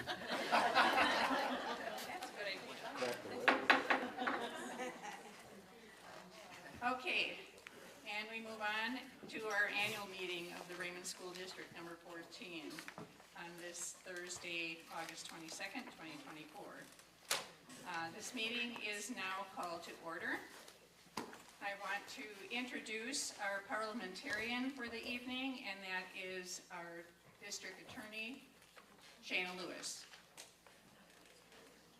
With that, we will begin with nominations for the chairperson for this meeting. This is a meeting of the community, and the community runs this meeting. I'd like to nominate Lee Toll as the chairperson. Okay, we have a nomination. I second it. Hey, we don't need seconds, but that's okay. But noted. But no, yeah. So we have a nomination for Lee Toll. Are there any other nominations? Gary? I'd like to nominate Sarah Polnow. And we have a nomination for Sarah Polno. Are there any other nominations? Are there any other nominations? And one more time, are there any more nominations? Okay, we have Lee Toll and Sarah Polno. We will start with a voice vote. How many in favor of Lee Toll? Aye. Aye.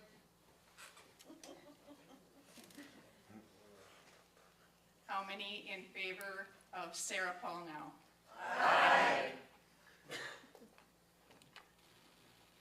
Board President, I think what you need to do at this point is to do a counting of the hands. So if, it would be easier if we simply divided this space and had everyone who is voting for Sarah, let's do it this way, just so that people don't have to get up. Let's have everyone who is voting for Sarah raise their hand first, and then we will count those. Do we have people who can help count?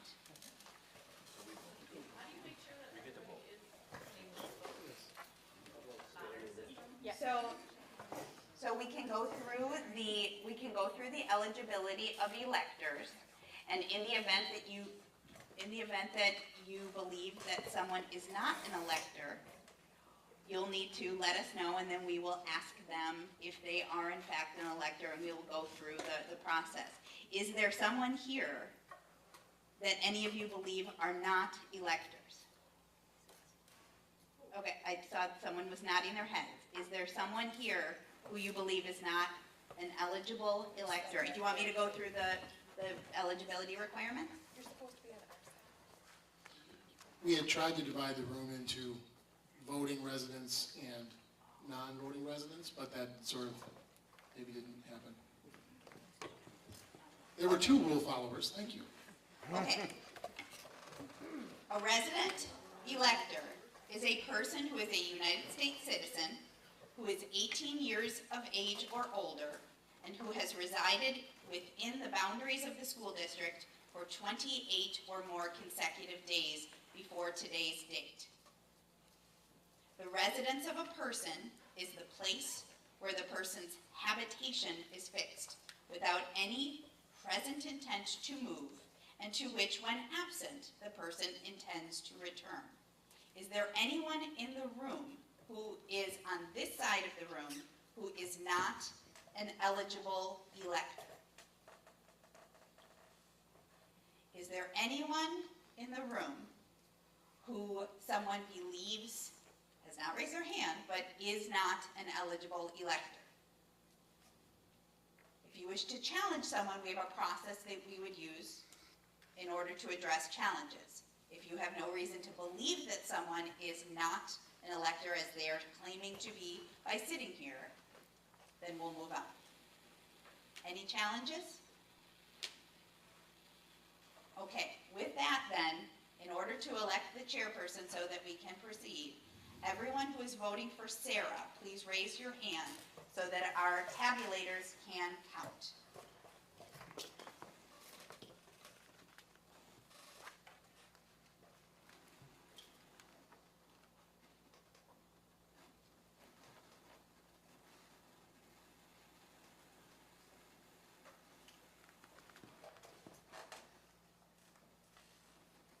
How many do you guys have? 28?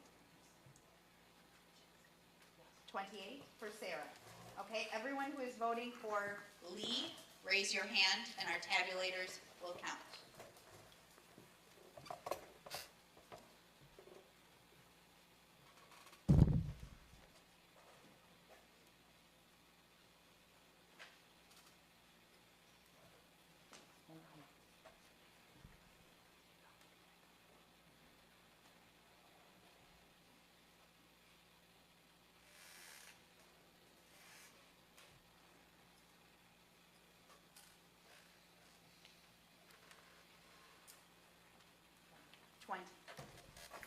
There are 20 votes for Lee, 28 votes for Sarah. Sarah, Paul now is elected your chairperson.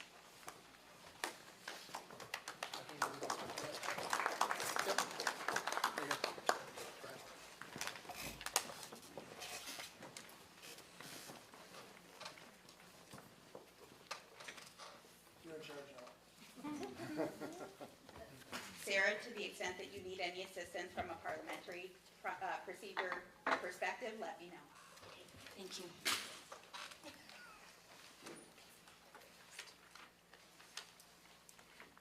And Sarah, while I know it is not on the agenda, there was a question about whether this group was going to adopt ground rules for the process. That does not need to be on the agenda in order for the group to adopt ground rules. We have published recommended ground rules within the packet. Would you like us to go through those ground rules? Yes, I would. Thank you. Thank you. Sorry, why are we addressing this? Because the chairperson asked us to do so. Who asked you for that recommendation? I asked her, as the parliamentarian this evening, if she wanted us to go through ground rules that have been recommended by the board. The chairperson is who I am answering to. Sure, and this is the public's meeting, correct? Agreed, and the public just appointed Sarah to be the chairperson. Ms. Chairperson, the board and the district in the packet presented recommended ground rules to be followed. We've already addressed the electing of a chairperson. We've talked about the resident definition and challenges to residents. We are recommending, or the board asked to recommend, that this meeting run to be conducted in accordance with the applicable provisions of Robert's Rules of Order, except as otherwise specified, in order to facilitate the orderly conduct of business. Persons wishing to speak will first be recognized by the chairperson by standing and approaching a microphone. The person will state their name and address of primary residence before speaking on the topic. A person will be permitted to speak once on the same topic for no more than 3 minutes unless recognized by the chairperson for additional comment and or additional time. The chairperson would have the right to terminate discussion or debate on the subject. With regard to motions, it is important to remember that the residents, electors of the district have specified responsibilities and powers under the Wisconsin statutes. For the most part, these specified responsibilities and powers are found in Wisconsin Statute 12010. I'm not going to read the examples that were included in the packet, but there are examples in the published packet, but they are not the exhaustive list of the powers that the residents and electors have at the annual meeting.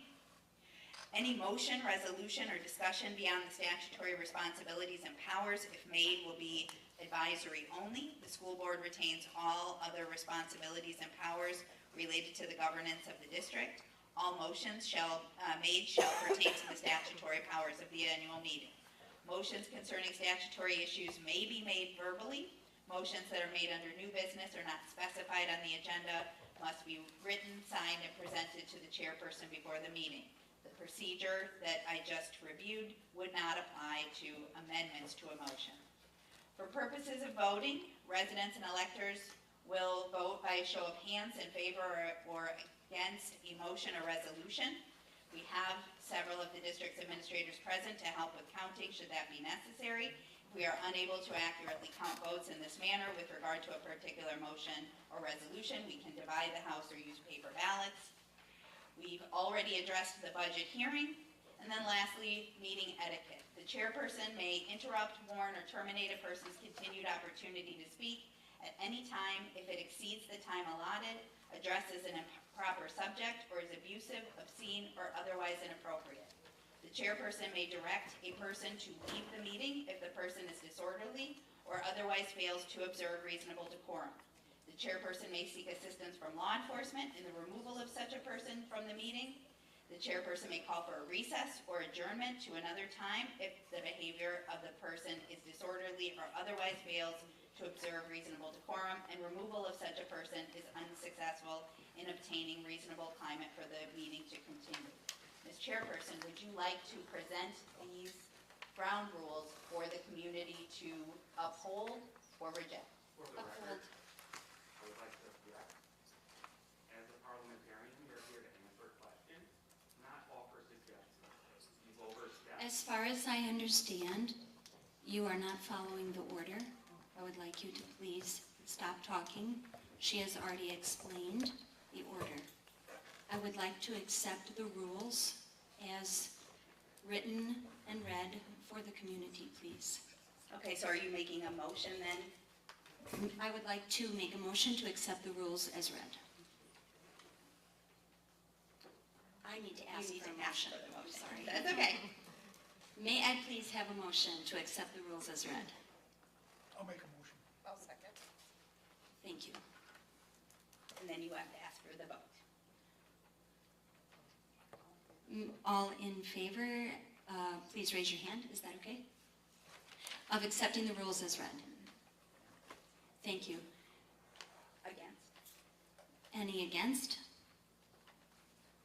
Thank you. Motion. The motion has passed. Gary Bolt made the motion, yes, and Jenny Gonzalez. 26 Highway K. Do you need the address? Do you need their address? No, you just need to. Okay, Jenny Gonzalez. thank you. Thank you. Okay, do we move to new business? It looks like the next thing on the agenda. Okay. Do I ask for a motion to move to new business? You just moved to new business, and then you ask for a motion on the resolution. Okay. Do I need to read the resolution? It would be helpful, yes. Okay.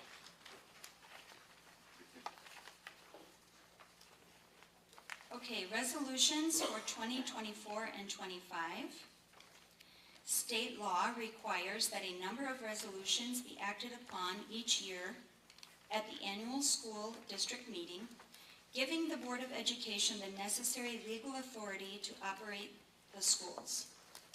The resolutions follow.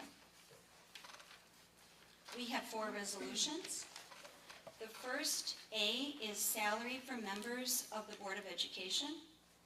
The resolution is, be it resolved that the following salaries be set for members of the Board of Education and that they are reimbursed actual and necessary expenses when traveling in the performance of their duties as board member. Ms. Chairperson, you're going Yes. to want to ask if anyone has a motion to adopt that resolution, either as presented in the packet or as modified by the individual who's making the motion. So you just want to introduce the topic. Okay, so I do not need to read the resolution? You don't need to read the whole resolution, you need to identify the topic for the resolution, and then if someone has a motion, then you would entertain the motion. Okay, thank you. May I please have a motion to accept the resolution as written? Actually, I have a different motion possible. On the same topic? Correct. Thank you, go ahead. Okay, should I come up? Yes, please. And state your name. I will definitely do that. I'm usually pretty loud. Can everyone hear me? I appreciate it. Thank you so much. Okay, I'm Jennifer Hansen. I live at 6300 West 5 Mile Road, so just down the road from the school. I had 2 kids that went here, they're alumni. So I do think the school board does bear some direct responsibility for financial mismanagement over this past year. The teachers have had healthcare plan coverage cuts. They did not receive a cost of living increase. And yet, as always, they'll be spending their own money out of pocket to make their classrooms the inspiring environment needed to learn. Since we are expecting the staff to tighten their belts and asking the community for an operational referendum, I believe it's only fair for the school board members to also tighten their belts. I do feel bad because I know 3/5 of the people on this board were not even here last year when these decisions were made. And I feel awful asking this of you guys, but it just feels fair to the whole community that you guys also, even though you weren't the problem necessarily. Therefore, consistent with WISTAT 120.103, I move to set the 2024-25 salary of the Raymond School Board of Education at an amount not greater than $1. In addition, I move that, consistent with WISTAT 120.10.4, that the Raymond School Board of Education is hereby prohibited from any reimbursement of expenses or direct payment over the cost of $1 for the 24-25 school year. Again, it doesn't mean that I don't appreciate everything you guys do, but I feel like we're all tightening our belts and putting money into this. I feel we all kind of have to. Can we just ask one quick clarifying question? Absolutely. So when you say $1 for salaries, I understand no greater reimbursement more than $1. Is that an additional dollar? Yes. Okay. Sure. So now you would see if there's a second. Is there a second to this motion? I'll second. Okay, thank you. May I please have your name and address? Name, just name. Did you get that? Julie DeChamps. Thank you. And then you'd ask for discussion. Okay, is there any other discussion on this topic? Please, you can come up to the microphone and state your name. I would just, I'm Janelle Wise, Raymond resident. Would just like to state that the funds that personally I have received go back to the school in forms of donations, so feel free to make the change. I would not argue with it, given that, however, my ability, right, so just wanted to share that bit of information. I'm sure every board member manages that a little bit differently, but just thought that would be awareness for the group. Can I make a comment? Does she need to come to the She microphone? needs to come to the microphone and state her name. Not this microphone. Not that microphone. I'm allowed to. Jennifer Gonzalez, 1705 Waukesha Road.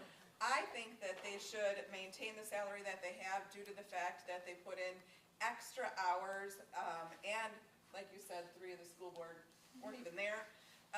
It should maintain the salary that it is. If you give it back to the school, amen to you. If you don't, you've earned it by all the time and energy you have put into being school board members. So, And just for the record, that's a statement, not another motion at this Not a point, motion. because there's a motion on the no table. motion, just a statement. Thank you. Is there any other discussion? Okay, then we take a vote. What about, can I ask for any other motions? Not yet. Oh, We'll not have to resolve this motion first. All in favor of accepting the motion as stated by Jennifer Hansen, please raise your hand.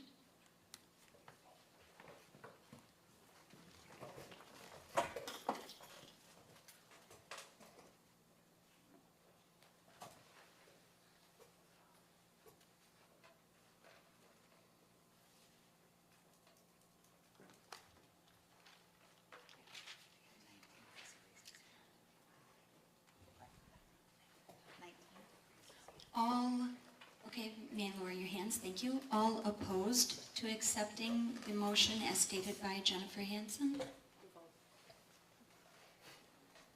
Can I vote? Yes. Can I vote? Oh, absolutely. I'm a resident. She can still vote from in an annual meeting, even if I said she only broke ties. No.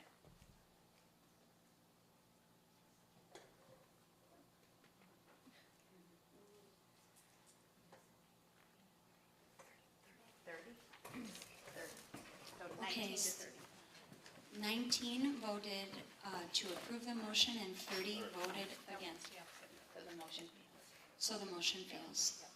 So is there another motion on the same? Is there another motion on the same subject? Gary, I would will you? make-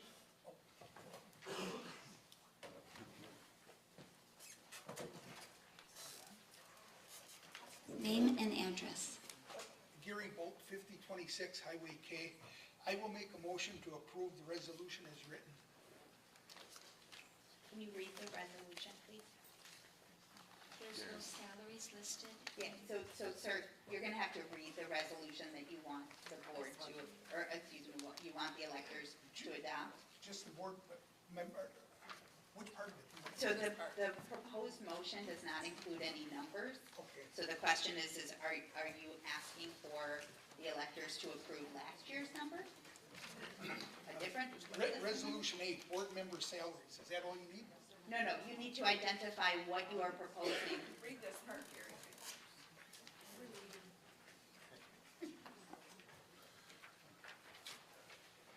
All right, I am motioning to approve Resolution 8, board member salaries. Board president, board vice president, board clerk, board treasurer, and board director. Correct. You need to identify amounts. Okay. All right, board president, 2350. Board vice president, 2350. Board clerk, 2450. Board treasurer, 2350. And board director, 2350. Thank you. Is there a second for this motion? I'll second it. Can you please state your name? Thank you. Did you get it? I got the first name. Keith Castenson. Castenson. You'll get to know that name now. Is there any discussion on this motion, please? Yes? I'd like to. Excuse me, can you please stand and state your name? Raymond, 1920 Woodland Drive. According to the A salary for members of the Board of Education, it says each board member, board president, clerk, treasurer, what about the vice president? I thought you said vice president? No. Yep, there's no vice president.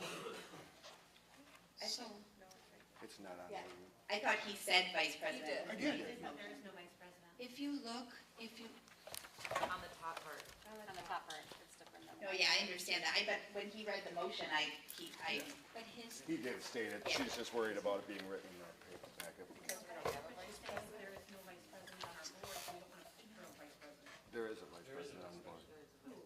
Janelle. But you're not stating that in this. The motion stated. The it. motion stated it. The motion stated vice president. okay, I'm gonna just give a little clarification. Mrs. Hanson stood up and stated the motion. She didn't provide us with a written copy. Mr. Bolt stood up and stated the motion. It's irrelevant whether or not it is written for our copy. Does that help? I just wanted clarification. I'm sorry, I will give you a written copy just so you have it for records. It's okay. I apologize. No problem. Thank you. Is there any other discussion on this motion? Okay, then let's take a vote. Those who approve the motion as spoken by Mr. Bolt, would you please signify by raising your hand?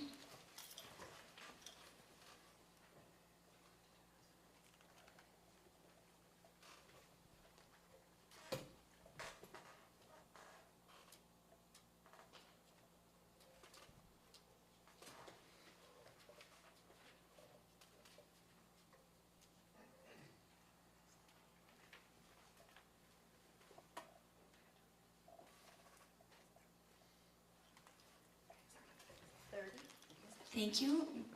And everyone who is opposed, would you please raise your hand?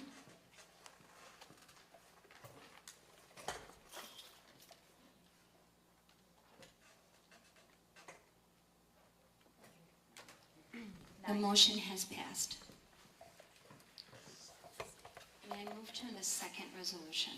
Okay. The second resolution is the school food service program. And it is listed in front of you, be it resolved that the Board of Education is authorized to contract to maintain a school food service program for the pupils attending Raymond School. Is there a motion? Motion. Jenny Gonzalez. What is the motion that you are? To approve the Board of Education to authorize a contract to maintain school food service program for the pupils of Raymond School. Okay, is there a second? Gary Bolt will second. Is there any discussion on this motion?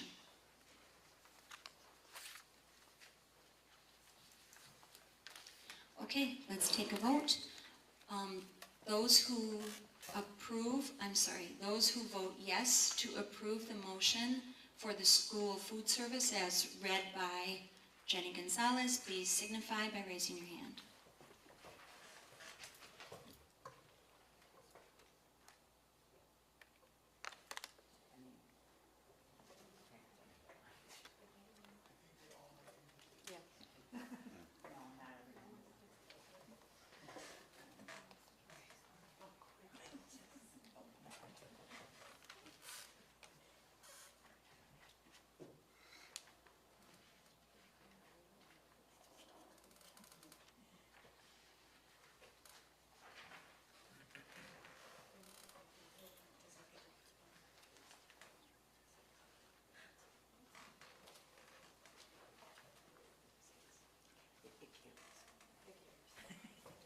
Are there any that are opposed to the motion? Please signify by raising your hand.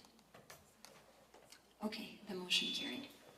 Moving on to Resolution C, Transportation. Oh my Lord. Is there a motion to, I'd like to make a motion. okay, thank you. I would like to Jennifer make a motion Hansen. that the Board of Education is authorized to purchase, operate, and maintain pupil transportation vehicles and to purchase liability insurance for such vehicles or to finance contracts for the use and services of student transportation vehicles. You go, girl. Jennifer Hansen, 6300 West 5 Mile Road. May I please have a second? Mitchell Berman? Thank you. Is there any discussion on the topic of transportation? Okay, let's take a vote.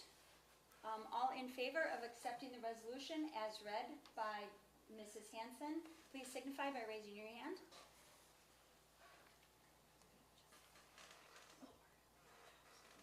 Ask for nays and then. Are there any nays to accepting the motion? Please signify by the same sign. Okay, motion carries. Last resolution is the tax levy.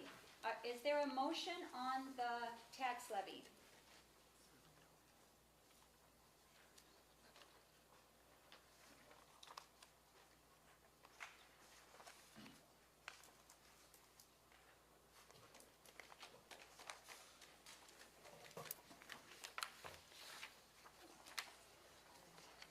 I will make a motion to approve that it be resolved that there shall be a levy upon the taxable property of Raymond School District, the sum of $2,475,173 for the purpose of defraying the costs of the operation and maintenance of the public school and $189,748 to repay non-referendum debt for the total levy of $2,664,921. That is an increase in the total school levy of 7.84%. Jennifer Gonzalez, 1705 Waukesha Road. Thank you. Is there a second to this motion? I'll second it. Gary Bolt. Is there any discussion on this motion? We have all figured this out together, you guys. All right, let's please take a vote.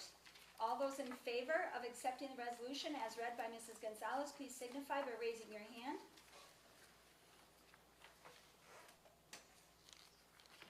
Can I just go ahead and say opposed? Thank you. Are there any that are opposed? Please signify by raising your hand. Okay, the resolution has passed. That's all I have on my agenda. The next issue, I think we heard in the budget hearing, is someone can make a motion about the annual meeting date. Thank you.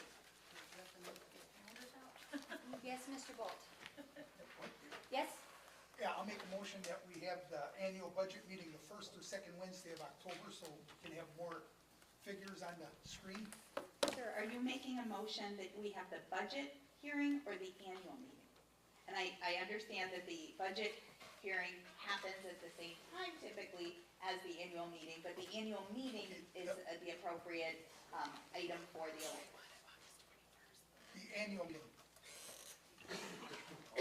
And sir, can you repeat what your motion was? I'll make a motion that we have the annual meeting either the first or second Wednesday of October of 2025.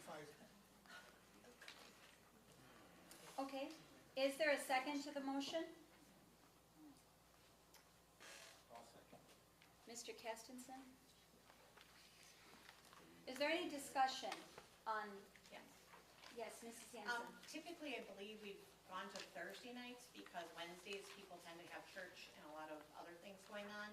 So instead of the Wednesday, I would suggest the Thursday, but just, that's all I wanted to say.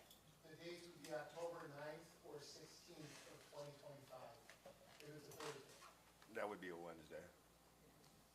Mr. Bolt has made, The 9th and the 16th would be a Wednesday. Mr. Bolt has made a motion, but 2025. he could entertain, Yeah, I might want to go up a year.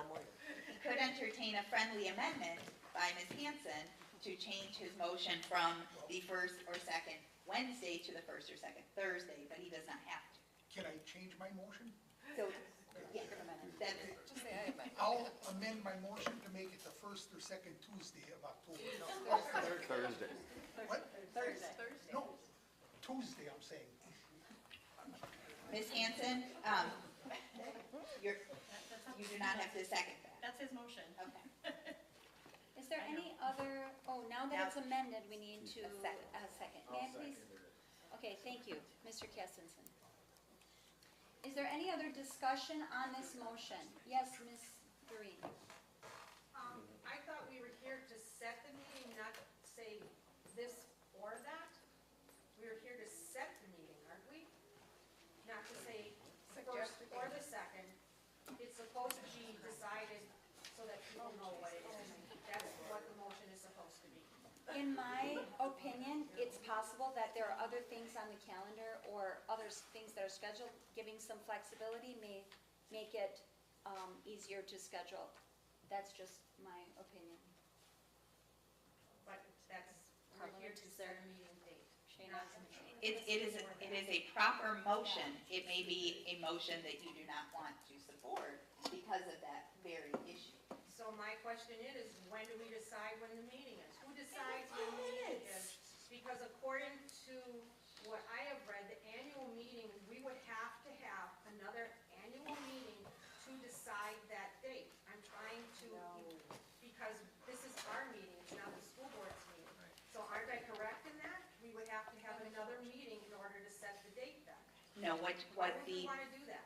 what the motion, so there are many school districts where the electors provide the school board with parameters for scheduling the annual meeting, or simply let the school board schedule the annual meeting at their discretion.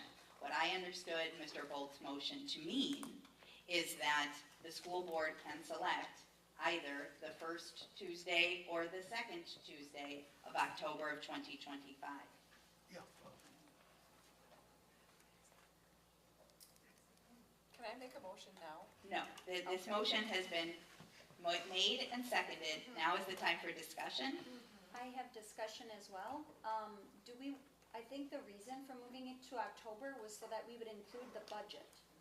Correct. So may I offer an amendment? Is that what I do? I offer an amendment to Gary, or should somebody else? So it's been seconded, so it's been made and seconded. If Gary and Keith wish to accept a friendly amendment, they can. It may be easier, though, to simply take action on the motion that is before the body, and then if it fails, then present a separate motion.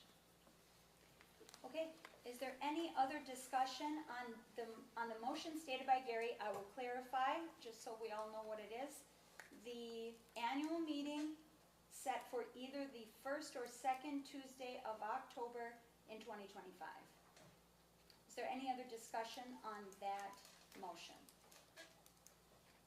Or any correction? I said that right? Okay. Let's take a vote, please. All in favor of that motion as stated by Mr. Bolt, please signify by raising your hand.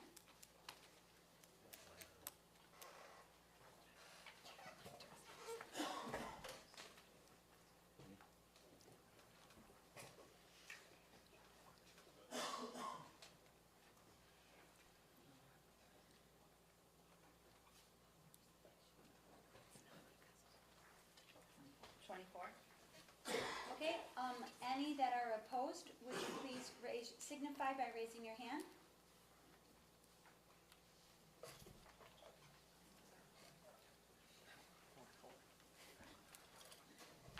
Okay, the motion has passed.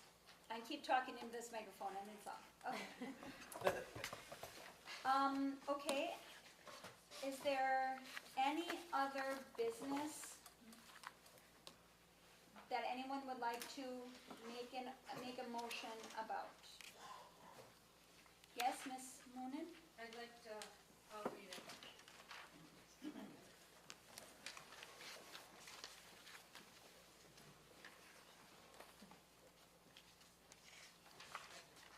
In the 23-24 school year, the school experienced an unprecedented financial deficit and has seen over 25 staff members leave the district. To date, we still do not know what the final 23-24 deficit is. The trial balance that I received from the superintendent last Thursday and confirmed on Monday that it hasn't changed is reflective of the school books and records report a 23-24 deficit of $676,000. The 23-24 comparison data published in the Westine paper as well as in the packet this evening reports a 23-24 loss of $48,000. Which is it? Only one is the right answer. Raymond taxpayers deserve to know and want to receive a detailed list of all items that caused this deficit, together with the individually identified amounts attached to each item. Additionally, Raymond taxpayers deserve to know and want a detailed report identifying the reasons for this unprecedented level of staff resignations. Under the authority granted to the powers of the annual meeting of a common school district contained within Wisconsin Statute 120.14.3, I move for the following. The Raymond School District is to engage the services of a licensed certified public accountant to conduct a special purpose audit, a forensic audit of the 23-24 books and records. The auditor is to prepare and present no later than October 15th a detailed report for distribution to the entire Raymond electorate, which shall be prominently posted on the district website. The detailed report shall identify and list all reasons together with the associated dollar amount of each item that contributed to the financial deficit of the district in 23-24 year. Furthermore, the auditor's report shall identify all reasons for mistakes, errors, unlawful conduct, or other wrongdoing and mismanagement which caused excessive spending leading to a deficit for the district in 23-24 year. For each identified reason, the auditor's report shall assign the associated dollar amount which shall reconcile in total to be reported deficit for 23-24. The auditor's report shall include an evaluation and report upon the board treasurer and clerk complying with Wisconsin State Statute 66.607.7 each month ending during the 23-24 as relates to the order checks, share drafts, and other drafts issued in the excessive funds available and deposited with the financial depositories.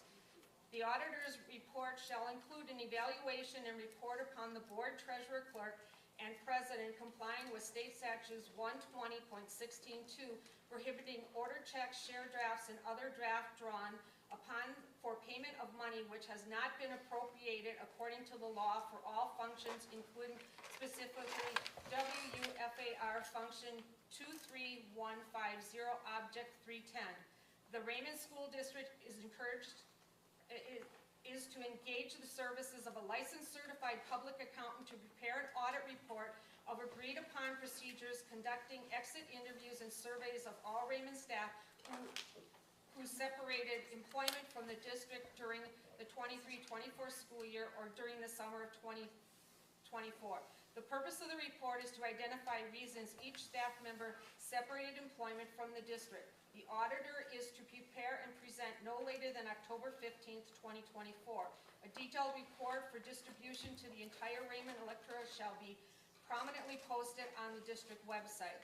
The Raymond School District is authorized and directed by this duly adopted motion of the annual meeting to engage the services of a licensed certified public accountant to conduct the special purpose audits and provide proper reports thereon as herein directed. This motion includes necessary financial funding to carry out the purpose.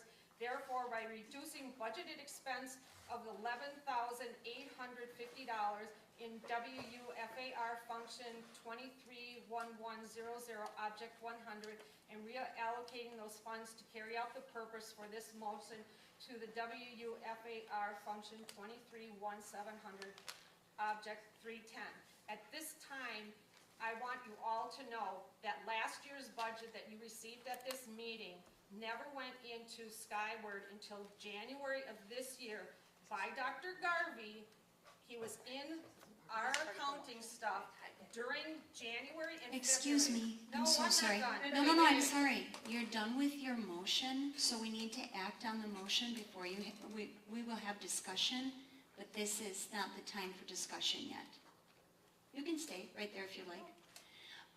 Is there anyone that would second the motion as read?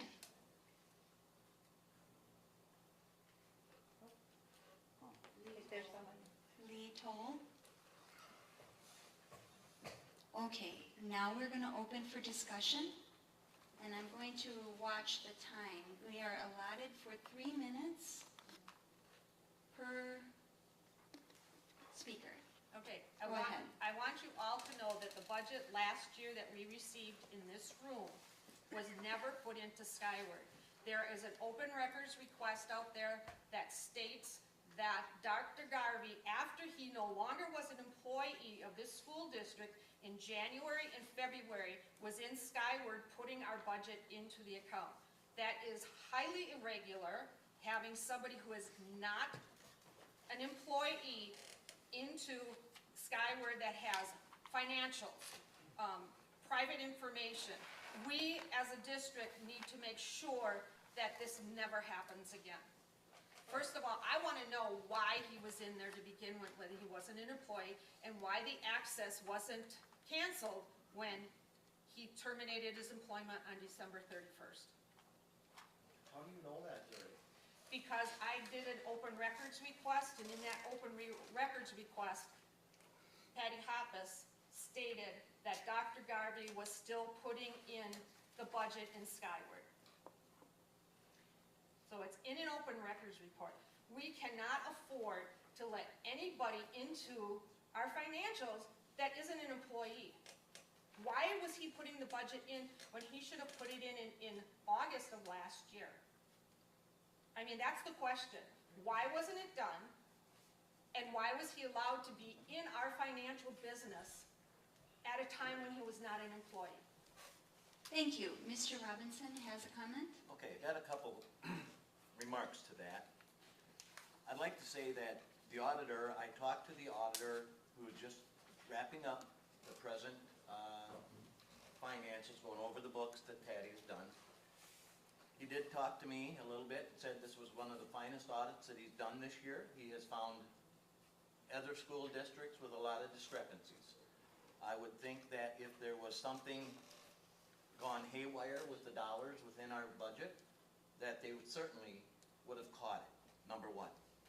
Number two, the dollars to do what she's asking for would probably be in excess of $50,000 or more. And you certainly can't put a time limit on the level of detail that's being asked for. With regards to exit interviews for people, those are personnel issues, and I don't believe those can be public record. So I don't think that you're going to get any response to that in regards, because they are personnel issues. other than that, that's, I don't know what you're exactly looking for, but when our budget is 80% goes towards, salaries, that doesn't leave a whole lot to run the school, keep the lights on and all that. I don't know how much money you're looking for here, but it's gonna cost more than what you could possibly find that you think might be gone haywire. So, like I said, the auditor said it was a great audit, and we will get the report on that here soon, and I don't think there's gonna be any issues. Okay, that's not the point that I was making. What you all said is fine. I Well, agree I'm with that. answering your motion. Okay, Your comments are different. okay. But I am also going to say, I talked to 3 accountants, and they all said it would be between $10,000 and $12,000. The point of all of this is there were huge mistakes made last year, mistakes with the money, okay? We had to borrow $300,000 in June in order to have money to start the school year. We need to know where the money went, because it's about accountability. I think Mr. Okay. Leach has addressed that. But the audit will. We have asked where money is gone. It has not been forthcoming. But the balance that I got, the trial balance for June, does not equal what the budget is that is being presented now. It is different, the money is in different places, and that to me, I'm not saying anybody stole money. I just want to know where the money was actually spent. I don't want it lumped in with all these other things. I want to know what each thing was done. And any business, and that's exactly what we are a business, needs to be accountable for how they spend their money. Thank you very much. I would- agree. I would And like- It is, it's all kept in funds. And Right, it's all but you're taken not care of, showing and the us the auditor funds, has Ed. done what they're supposed to do. You're only showing us high-level funds. You're not breaking it down. Okay, thank you very much. I would like to continue the discussion if anyone who has not had an opportunity to speak yet. Please, yes. So she's saying she wants to spend more money that we can't afford to find something that the auditors already said is copacetic. I just can't see spending more money foolishly. Thank you. Mr. Berman? So, to clarify a couple of things and to kind of put. Excuse me, speak louder if you're able. Sorry.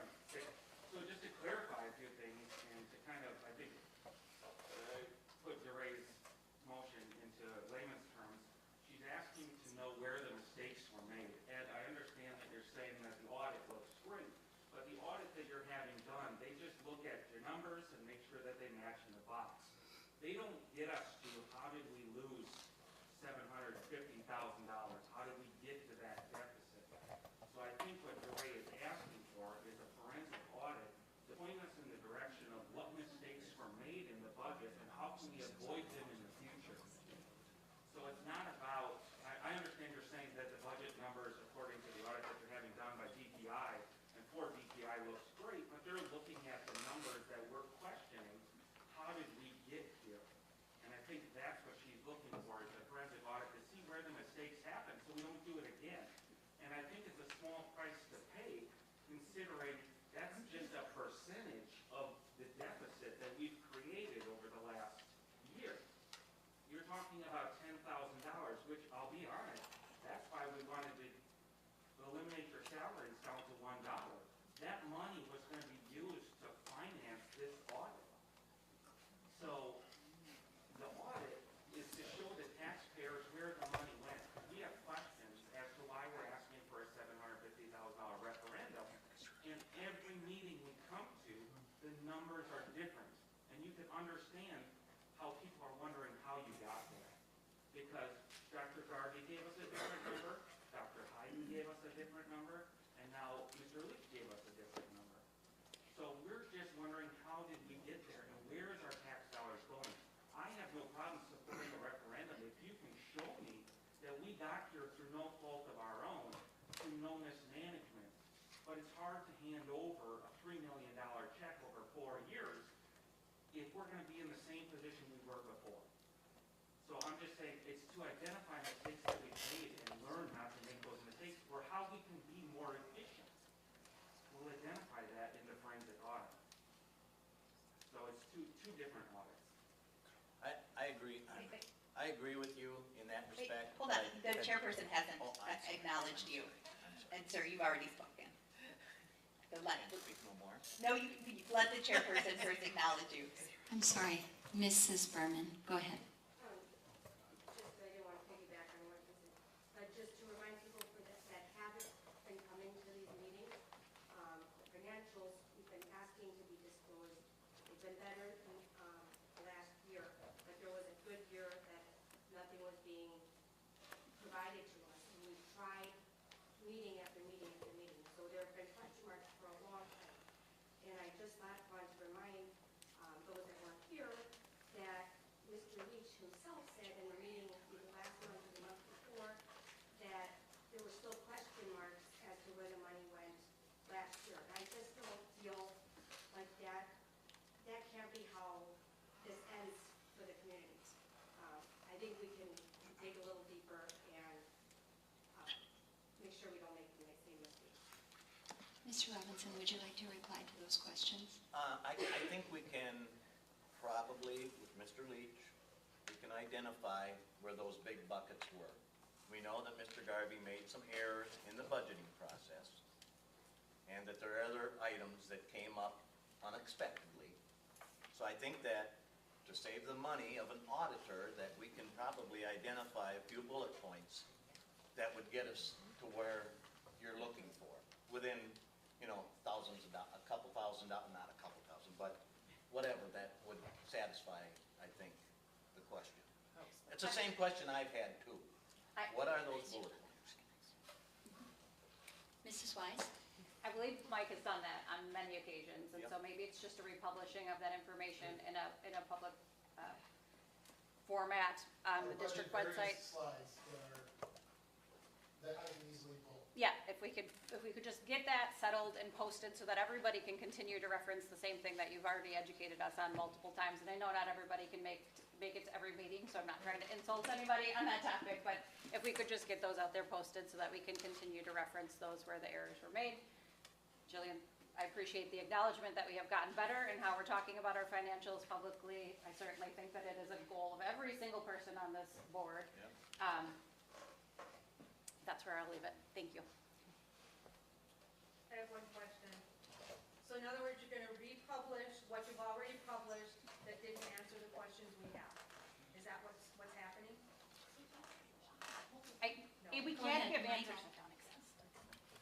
Basically, what you're missing here is we're trying to explain to you in these topics that Mike and all the board have been going through, these workshop 101s and everything for, is going and understanding how these formulas work and where we made mistakes in the last year or so, which 3 of us weren't here for, but we're trying to understand and get these numbers down. And if we don't even really truly understand it on the board, that's why we're having these open discussions in these public forums, these budget 101s and everything, so we can understand where this is all coming from. There was mistakes made, as we know, by Mr. Garvey, not as big as we had thought, but some of them are fairly huge. But a lot of this has been from limited funding coming from the state. That's one of the big things that was talked about in this. The ESSER funds, we lost $300,000 there. So those are the points that if you actually listen to what we're saying up here, or Mike's going through on these bullet points and trying to review them and going over them, that's where that money is missing from. It ain't from misappropriation, it ain't from overspending. It is coming from these funds that aren't coming because the numbers didn't match up with what we expected to get at the beginning of the year to what they're coming in at the end of the year, because the state doesn't give us that. And it comes from that formula that's always fluid. Okay, I hear what you're saying, but the ESSER funds, I'm not talking about not getting the ESSER funds in 24-25. I'm talking about how the ESSER funds and the money that supposedly Garvey didn't budget for the $600,000. That $600,000 had to be spent somewhere. I'm just asking where it was spent. I think that you have used your whole 3 minutes, so we're going to allow someone else to respond. Go ahead, Ms. Kostich. Okay, I'm sorry, I have I have one more commenter. Please state your name. Mike, you mentioned that there wasn't any overspending or anything else, but when I go through the budget, for instance, in the general ledger, it shows legal fees of $187,679.61. All of that was over budget. But yet, when you look at the monthly purchase reports, and you add them all up, it comes up to $231,700 and some dollars. Where's the other $44,320.39? It's not sitting in legal fees in that Fund 20. Where is it sitting? So that is overspending. When you look at the administration, that is way overspent. We all know how it got overspent, but it got overspent. So there are things that are just misclassified. I am an accountant. I know how all this goes, and I've done the audits and I've seen all of this. And I discovered the embezzlement when I first got on the board back in '84. I discovered an embezzlement from an employee. And so I know how to look at things, and I know what's there. So I believe that this forensic audit, a forensic auditor is a whole lot different than a normal fiscal auditor. Whole different can of worms, whole different credentials. They look for something else. They're not looking for the same thing that a regular auditor would. Thank you. Is there any other discussion on this topic? Okay, let's take a vote. All those in favor of the motion as stated by Mrs. Moonen, please, all those in favor of the motion as stated by Mrs. Moonen, please raise your hand.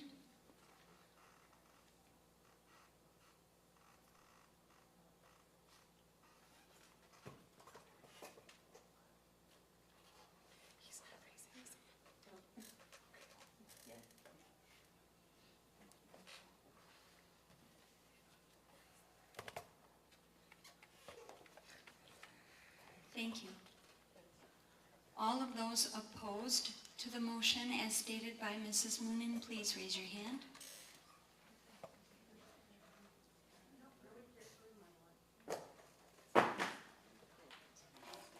The motion has failed. Are there any other motions for discussion? I would like to suggest one. We need to also move the budget meeting to the dates in October. We only moved the annual meeting. The budget by statute Is on held the same at day. the same time as the Okay, annual. thank you. Never mind. That's why I didn't make this. Are there any other motions? May I then have a motion to adjourn? I'll make a motion to adjourn. Mr. Bolt? Jenny Gonzalez seconds the motion. Meeting? Vote. All in vote. All in favor. We never approved the minutes from last year. They need to be approved. There is no obligation to approve the minutes from last year's annual meeting. Thank you. All those in favor of adjourning the meeting, please raise your hand. The meeting is adjourned.